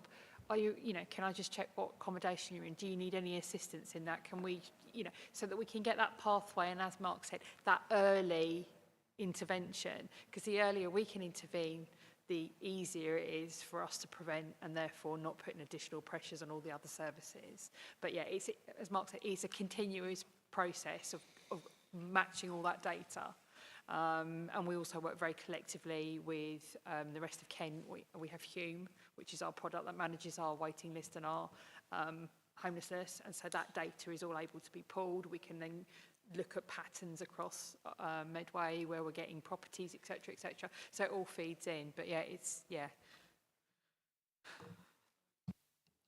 Thank you. I've got Councillor Peake and Councillor Pearce to speak next. Thank you, Chair. I wanted to speak on this because I can't help stating how personal this feels. I'm really pleased to see with this strategy how it has an understanding. That word, understand, is very important. There's one little tiny sentence that's really stood out for me, which says something about there are many complex reasons why somebody might be homeless. I'm sure it doesn't apply to anybody in this room, but it's not that long ago I sat around a table, we were all pretty well off, having a meal, and somebody made some comments about homeless people. Why would we waste our taxpayers' money as people? they're lazy, work shy. There was also a comment by a very famous politician not that long ago that said something about people living in tents is a lifestyle choice. I was still so gobsmacked by the ignorance of that comment. As someone who had a business, had a villa, massive plot of land abroad, and then you had the worldwide crash, which was in the United States of America. It did not start in this country. Massive impact on currency. That was a major reason why my business went downhill. I then found myself in England, having lost everything, sleeping on the floor of a pub, the windows didn't close, curtains that didn't close as well, living out a black bin liner. And I can tell you now, the effect on your self-esteem, your confidence, on your mental health. I was so depressed. I can look back now, because I'm one of the few people that are lucky enough to turn themselves around, but there's a lot of people that don't get those opportunities to do that. So the reason why somebody has severe mental health is complex. I'm just so pleased to see that that is recognised in this, and having that understanding. I just want to say how important that is. So thank you. Thank you, Councillor Peake, for that moment. Call Councillor Pearce. Thank you.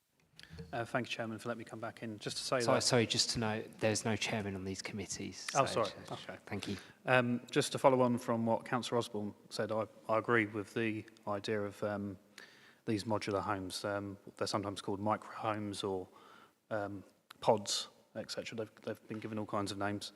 And a good example, I think, is Ipswich Borough Council. They're very attractive micro homes. They're built on brownfield land, and they'll come with everything you need, basically, to have a nice, decent and dignified existence. White goods, access to water, and etc. Everything you need, and they look quite impressive inside. And talking about short-term and medium-term solutions, I think that is definitely something which can be used for that short-term, medium-term, or even immediate solution for those that need that service. So Ipswich Borough Council, I think that's a good example. Thank you. Cheers. Thank you. Okay, well, thank you, everyone. I'm going to go to the Vice Chairperson for a recommendation, please. Thank you. The committee is asked to recommend to Cabinet to approve the draft homelessness prevention and rough sleeping strategy to 2030 as set out at Appendix 1 to the report. Is that seconded? Thank you. Those in favour? Agreed. Thank you. That's unanimous. Thank you. Thank you very much for that very, very useful piece to come here. Okay, we're on to the last substantive item here. So the Public Space Protection Order, dog control. Rochelle Roberts, thank you mostly for your stamina and fortitude for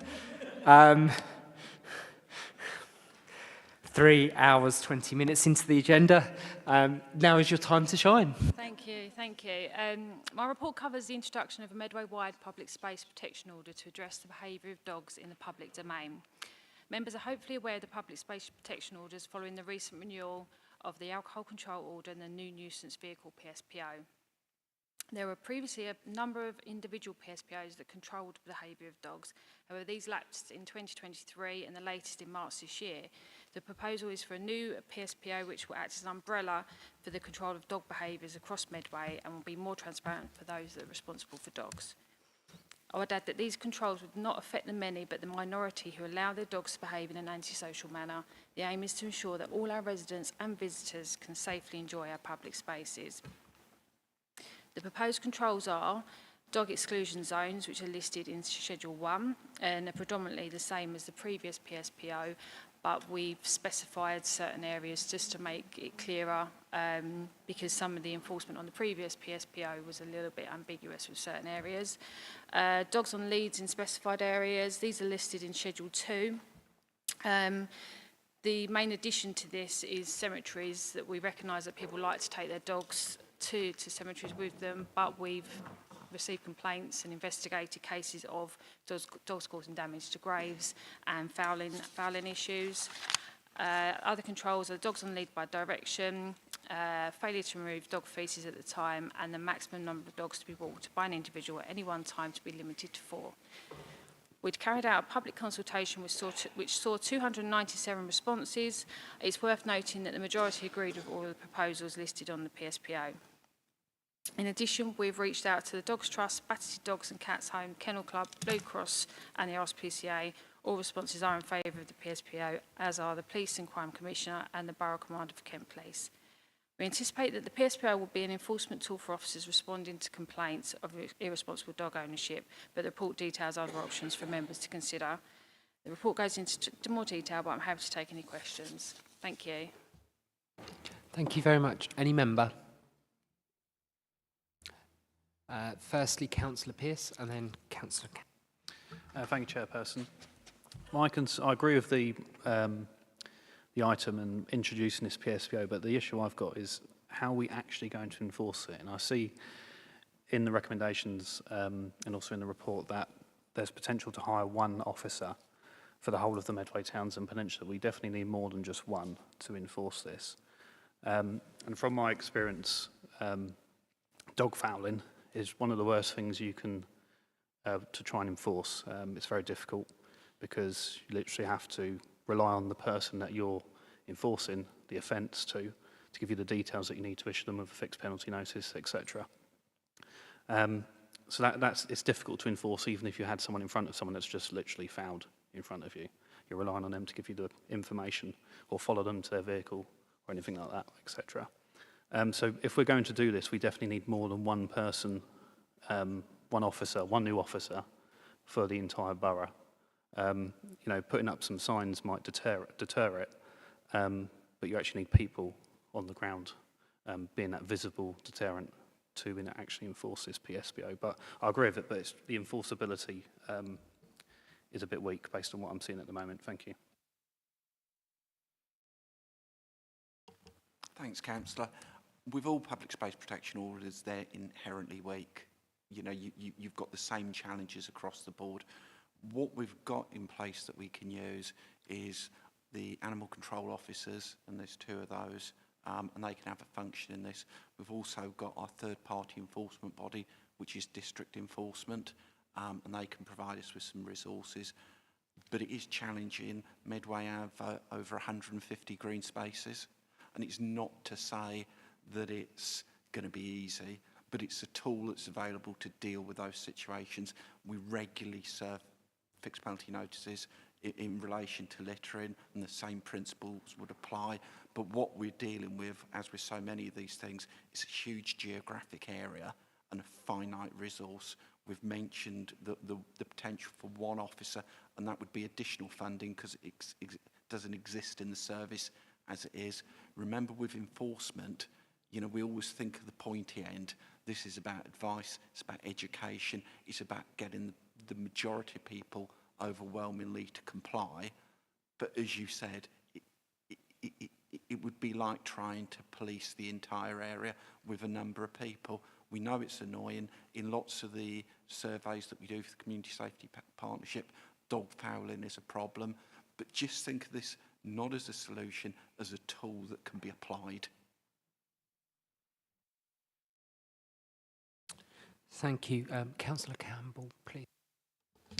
Thank you. That exchange pretty much addressed what I was going to say. So I'm a dog owner, a fairly new, very proud, indulgent dog owner. I live very close to Chatham Cemetery, and that is my regular hangout. Every morning I'm there with my dog. And I would see lots of people letting their dogs off lead. And just, it's very commonly done there, and the dogs would be running around, and I thought it was super cute, so I'd let my dog off because I thought this was the dumb thing. And then there was one occasion where I was challenged by somebody who was tending the grave of a loved one. So my dog was off lead. He wasn't doing anything except just being a boisterous puppy.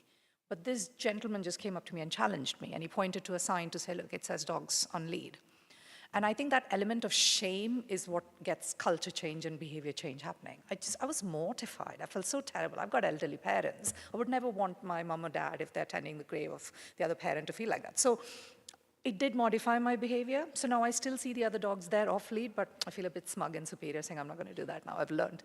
So my point is that you can't ever fully enforce things like that. I think it is about culture change and behavior change and education. But I think having tools like that, like having that sign on Chatham Cemetery to say dogs on lead, that gives people the power to challenge others. So they can just point to that and say, I'm not being difficult, but you know, this is illegal and you shouldn't do this. So I think the tools help, and you know, that's the way forward. So no question, just thought I'd share my anecdote. Thank you. Councillor Lawrence, please. I think we should issue you with a fixed penalty notice immediately after this meeting, because you deserve it. I've got a couple of questions. So the PSPO as a tool, but what powers do we have at the moment in terms of dog fouling? We obviously have legal powers for dangerous dogs already. So I'm wondering, what are we actually adding to the toolbox? Number one. I think I know how our hard officers work, so please don't take this wrong way, but our enforcement is dire in lots of areas, and it's been falling off a cliff for a number of years. Councillor Osborne's motor vehicle PSPO has been a disaster as well. It's not worked very well.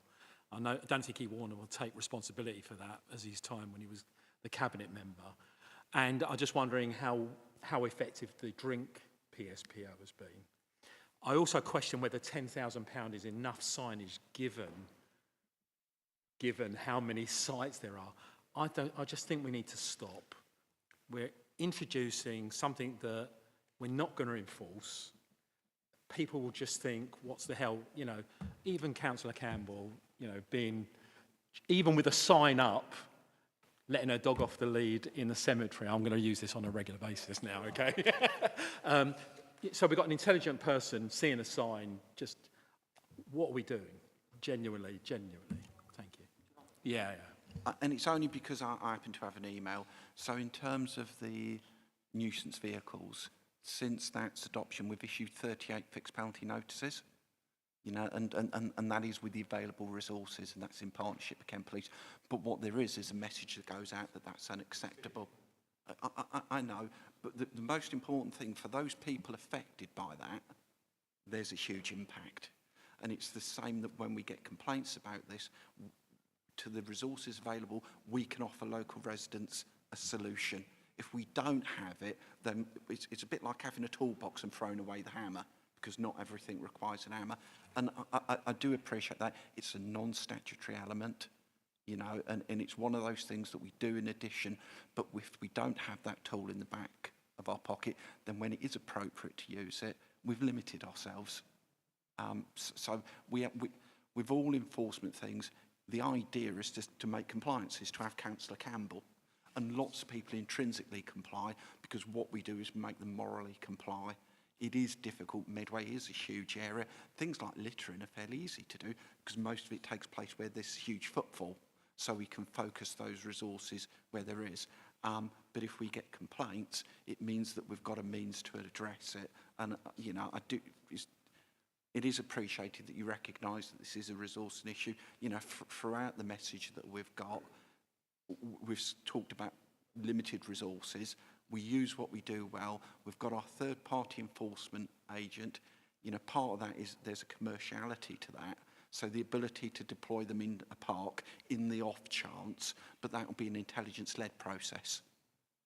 But I do acknowledge your comments. In terms of what exists at the moment, I will refer to Rochelle rather than giving you my kind of back of the fag packet So in a terms solution. of what we have, we take enforcement under the antisocial behaviour legislation. So by the use of community protection warnings and community protection notice route.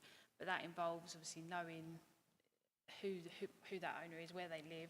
Whereas if we had the ability to service a fixed penalty notice there and there on the spot, it slows down that process and the resources really used to dealing with those and nipping them in the bud.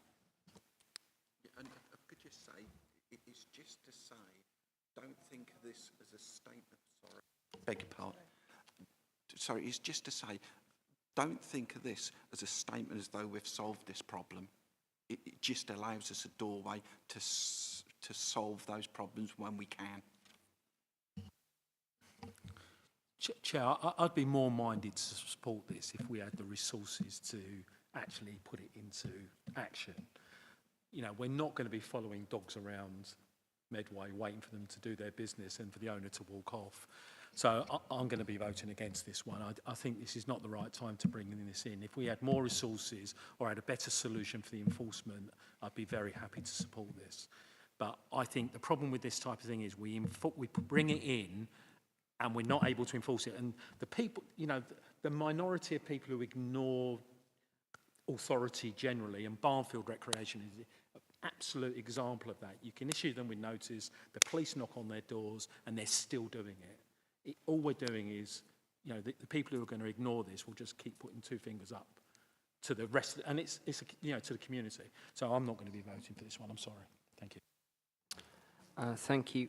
Councillor Jackson, please. I'm actually going to completely disagree with you. Basically, I've been a dog owner all my life. I've actually been attacked as well by a dog in the street when I was younger. My daughter has an assistance dog.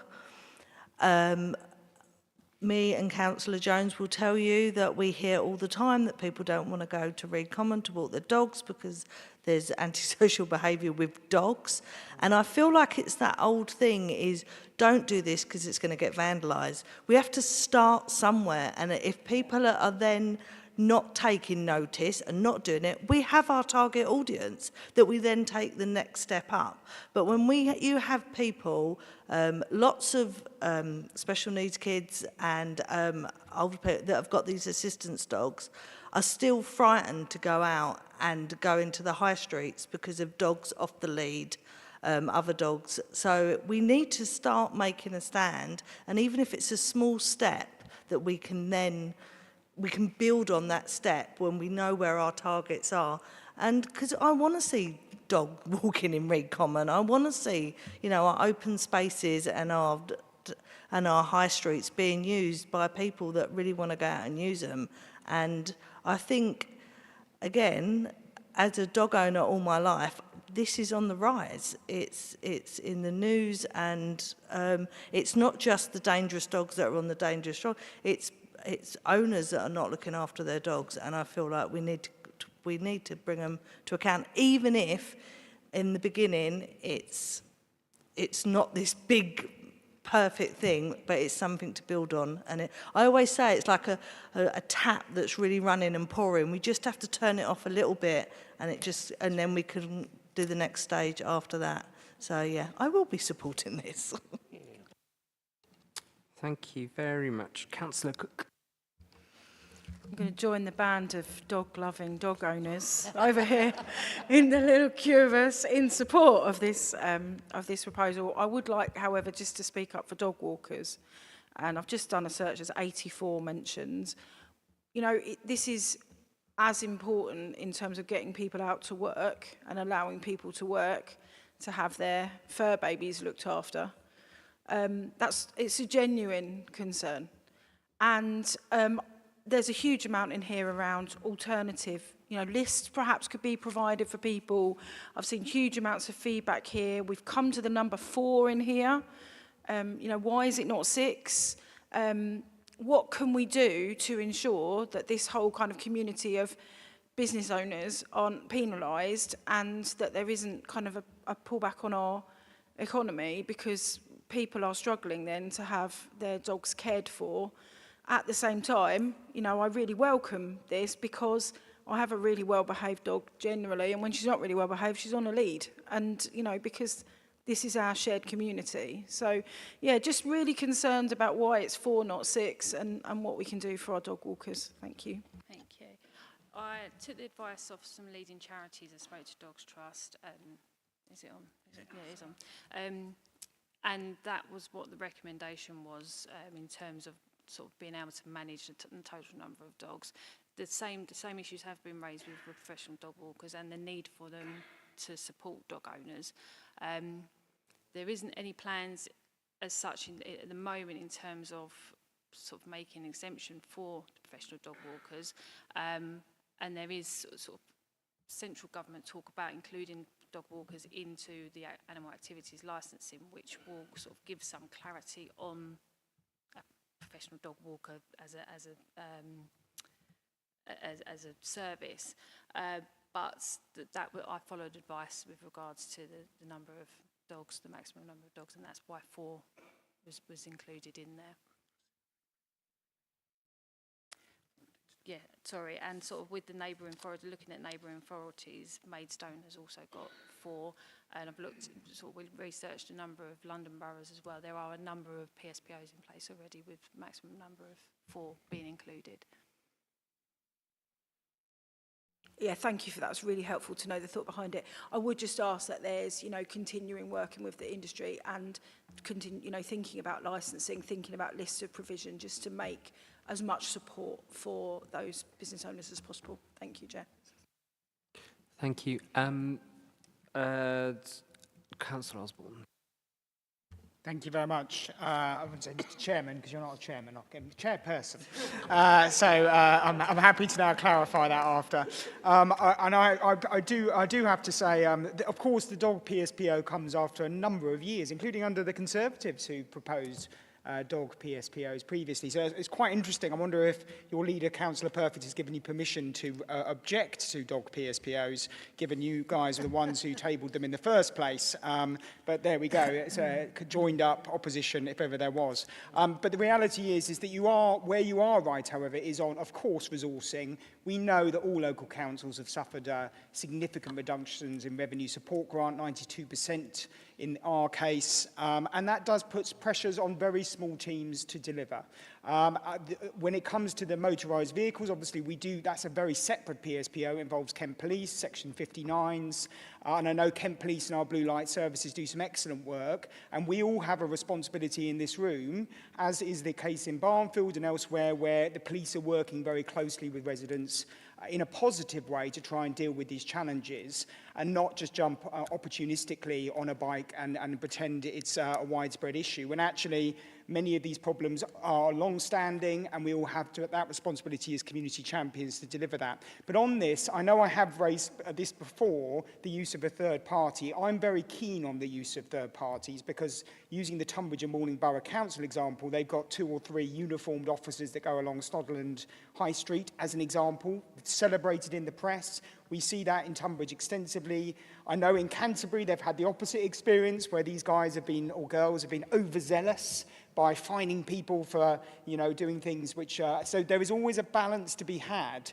Do you think, given some of the conversations tonight, that maybe we do need to perhaps look at expanding this team of third party to go into parks to catch people and to enforce, where we know that a number of these reports are coming from? So I'm challenging this from a resource perspective, not the premise, because I actually think the premise of people, I think people are fed up with people who allow dog fouling. I think responsible dog owners are also concerned about dogs which are dangerous in their parks and also uncontrollable dogs. So unlike the opposition who are just going to reject that notion, which I think the public will be interested about, I actually want to see this properly resourced wherever possible within the resources that we have. And I'm just wondering how, if there's any update you could give to us around how this could be better resourced. I'm not saying perfectly resourced, the good for the perfect, but how can it be better resourced? That's okay. So we're in the process of re-procuring that service. However, what takes place is a commerciality of it, and we'll look at that in the whole. It will relate to littering, it will relate to public space protection orders in the widest sense. So that may be the alcohol one, that would be the dog one. But what we've got to realise is when we deal with this commercial company, they've got to fund the officers' salaries.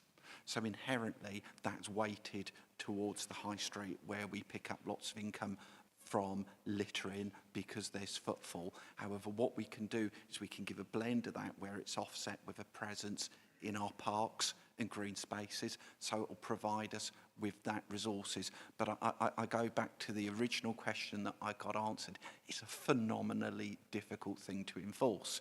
It's like some Ealing comedy. You walk down one street as the dog goes round the corner and does it. So it's not to say, so I think you're absolutely right. We've got to work in partnership with them, and we do already with district who are successful. But when we re-procure that service, we're looking to cover littering and public space protection orders, so that will provide us some of those additional resources, but underneath it is a difficult thing to enforce. We rely on residents to tell us when there's issues, so it's not that they go into the void. That provides us with that intelligence where we deploy that, whether it's the third-party agents or our own officers. But it is a challenging topic with lots of enforcement things that we have. They take place, say my environmental health department, it takes place at geographic premises. There's a clear route. With this, it's phenomenally transitory. But yeah, so in answer to your question, yes and yes. Thank you. Okay, the last contribution in this will be from Councillor Pitt. Thank you, Chairperson. Yeah, I agree with the officers that it is very difficult to enforce dog found. It's probably the most difficult to enforce out of all of them, fly tipping, littering. There was talk of a national DNA database for dogs, which I'm more inclined to support now, to be honest, because dog founding is probably one of the biggest issues that people talk to me about. And that would make it a lot easier for enforcement officers to basically enforce, because it would be the case of literally swabbing the fowl, and then you've got the details of the person who's committed the offence, possibly give them a warning beforehand before issuing a fixed penalty notice. But I think it is a national issue, and it is a national solution, really, to stop it. Thank you. Cheers. Thank you. Oh, Councillor Peake, how could I forget you? Oh, I'll be very quick. I just want to go, oh, Councillor Lawrence, why have you been so negative? I'm sure that you're always sincere every single time you speak, but the way you came across was, I'm looking for a reason to vote against this. Chair, sorry, stop making it up, Councillor Peake. I came up with the point is, I said very clearly, I would support this if the resources were behind it. We don't have the resources behind it, therefore I'm not going to support it. Thank you. I did understand your argument. You also made a comment about the majority of people are anti-authority. I think I heard you correctly. I must admit my hearing's a bit dodgy. I actually think most people actually are, what's the right word? They do comply to authority. Yeah. Chair, once again, I'm just going to correct Councillor Peake because he was obviously asleep when I was speaking. Maybe No, I sent him to Okay, sleep, but I didn't say that at all. Gentlemen, we don't want a late night bar brawl here, so let's just make it. But my point is, I think most people do comply with the law, and they will react to notice and to this. And when somebody gets nicked, let's make sure we do advertise it very well, so people will be compliant and they will be encouraged with the threat of being nicked. And even nobody's saying this will end dog fouling, but even if it has a relatively minor impact, I still argue it is definitely still worthwhile within itself. So I will support this. That was it. Thank you very much. If I'm not mistaken, we will go to the Vice Chairperson for a recommendation here. Thank you, Chair. The committee is asked to recommend Cabinet to recommend full council to introduce a Medway-wide dog management PSPO in accordance with Section 59 of the Anti-Social Behaviour Crime and Policing Act 2014. Seconder? Excellent. All those in favour? So that's 7, 10. All those against? 1 and... Yeah, and for sake of the numbers and arithmetic, any abstentions? You're trying to catch me up there, there's 2. Okay, well, thank you, that has passed. We're on to the petitions report. This report is for noting. Is there any members who want to comment on it? Note it, okay. Vice Chairman, very quickly. Chairperson. Thank you very much. The committee is requested to note the petition responses and appropriate officer actions in paragraph 4.1 of the report. It's seconded. Excellent. And all those approved? Excellent. Thank you very much. All right, I must apologise to Nicola because I did say the last substantive item was the PSPO for dogs, but this is obviously after 226 minutes of this meeting. This is the highlights for everyone. So Nicola, please introduce the work programme. I will keep it very short. The work programme is set out at Appendix A to the report, and changes that have been made are set out in sections 4.2 to 4.4 of the report. Thank you. And may I thank you for your fortitude in noting the whole entire meeting, and I'm sure the whole committee appreciates that. Does any member want to comment on this report? Very brief. Councillor Cook? Just to take a comment that Mark made earlier about the spending of the Section 106 money, and I think that just want to double check when we next go through this that it's where it fits, please. Thank you very much. Okay. It is featured on the work plan under, I think it's the annual infrastructure report, and you get a 106 report then. Okay. Any other member? Okay. Vice Chairperson, have you got a proposal? I have. The committee is asked to note the report and agree the work programme as set out at Appendix A to the report. And 1.2, the committee is asked to note the action log as set out at Appendix B to the report. Okay, is that seconded? Thank you, seconded. Is that approved? Excellent. Thank you all. 227 minutes, and thank you for your fortitude. This meeting is closed.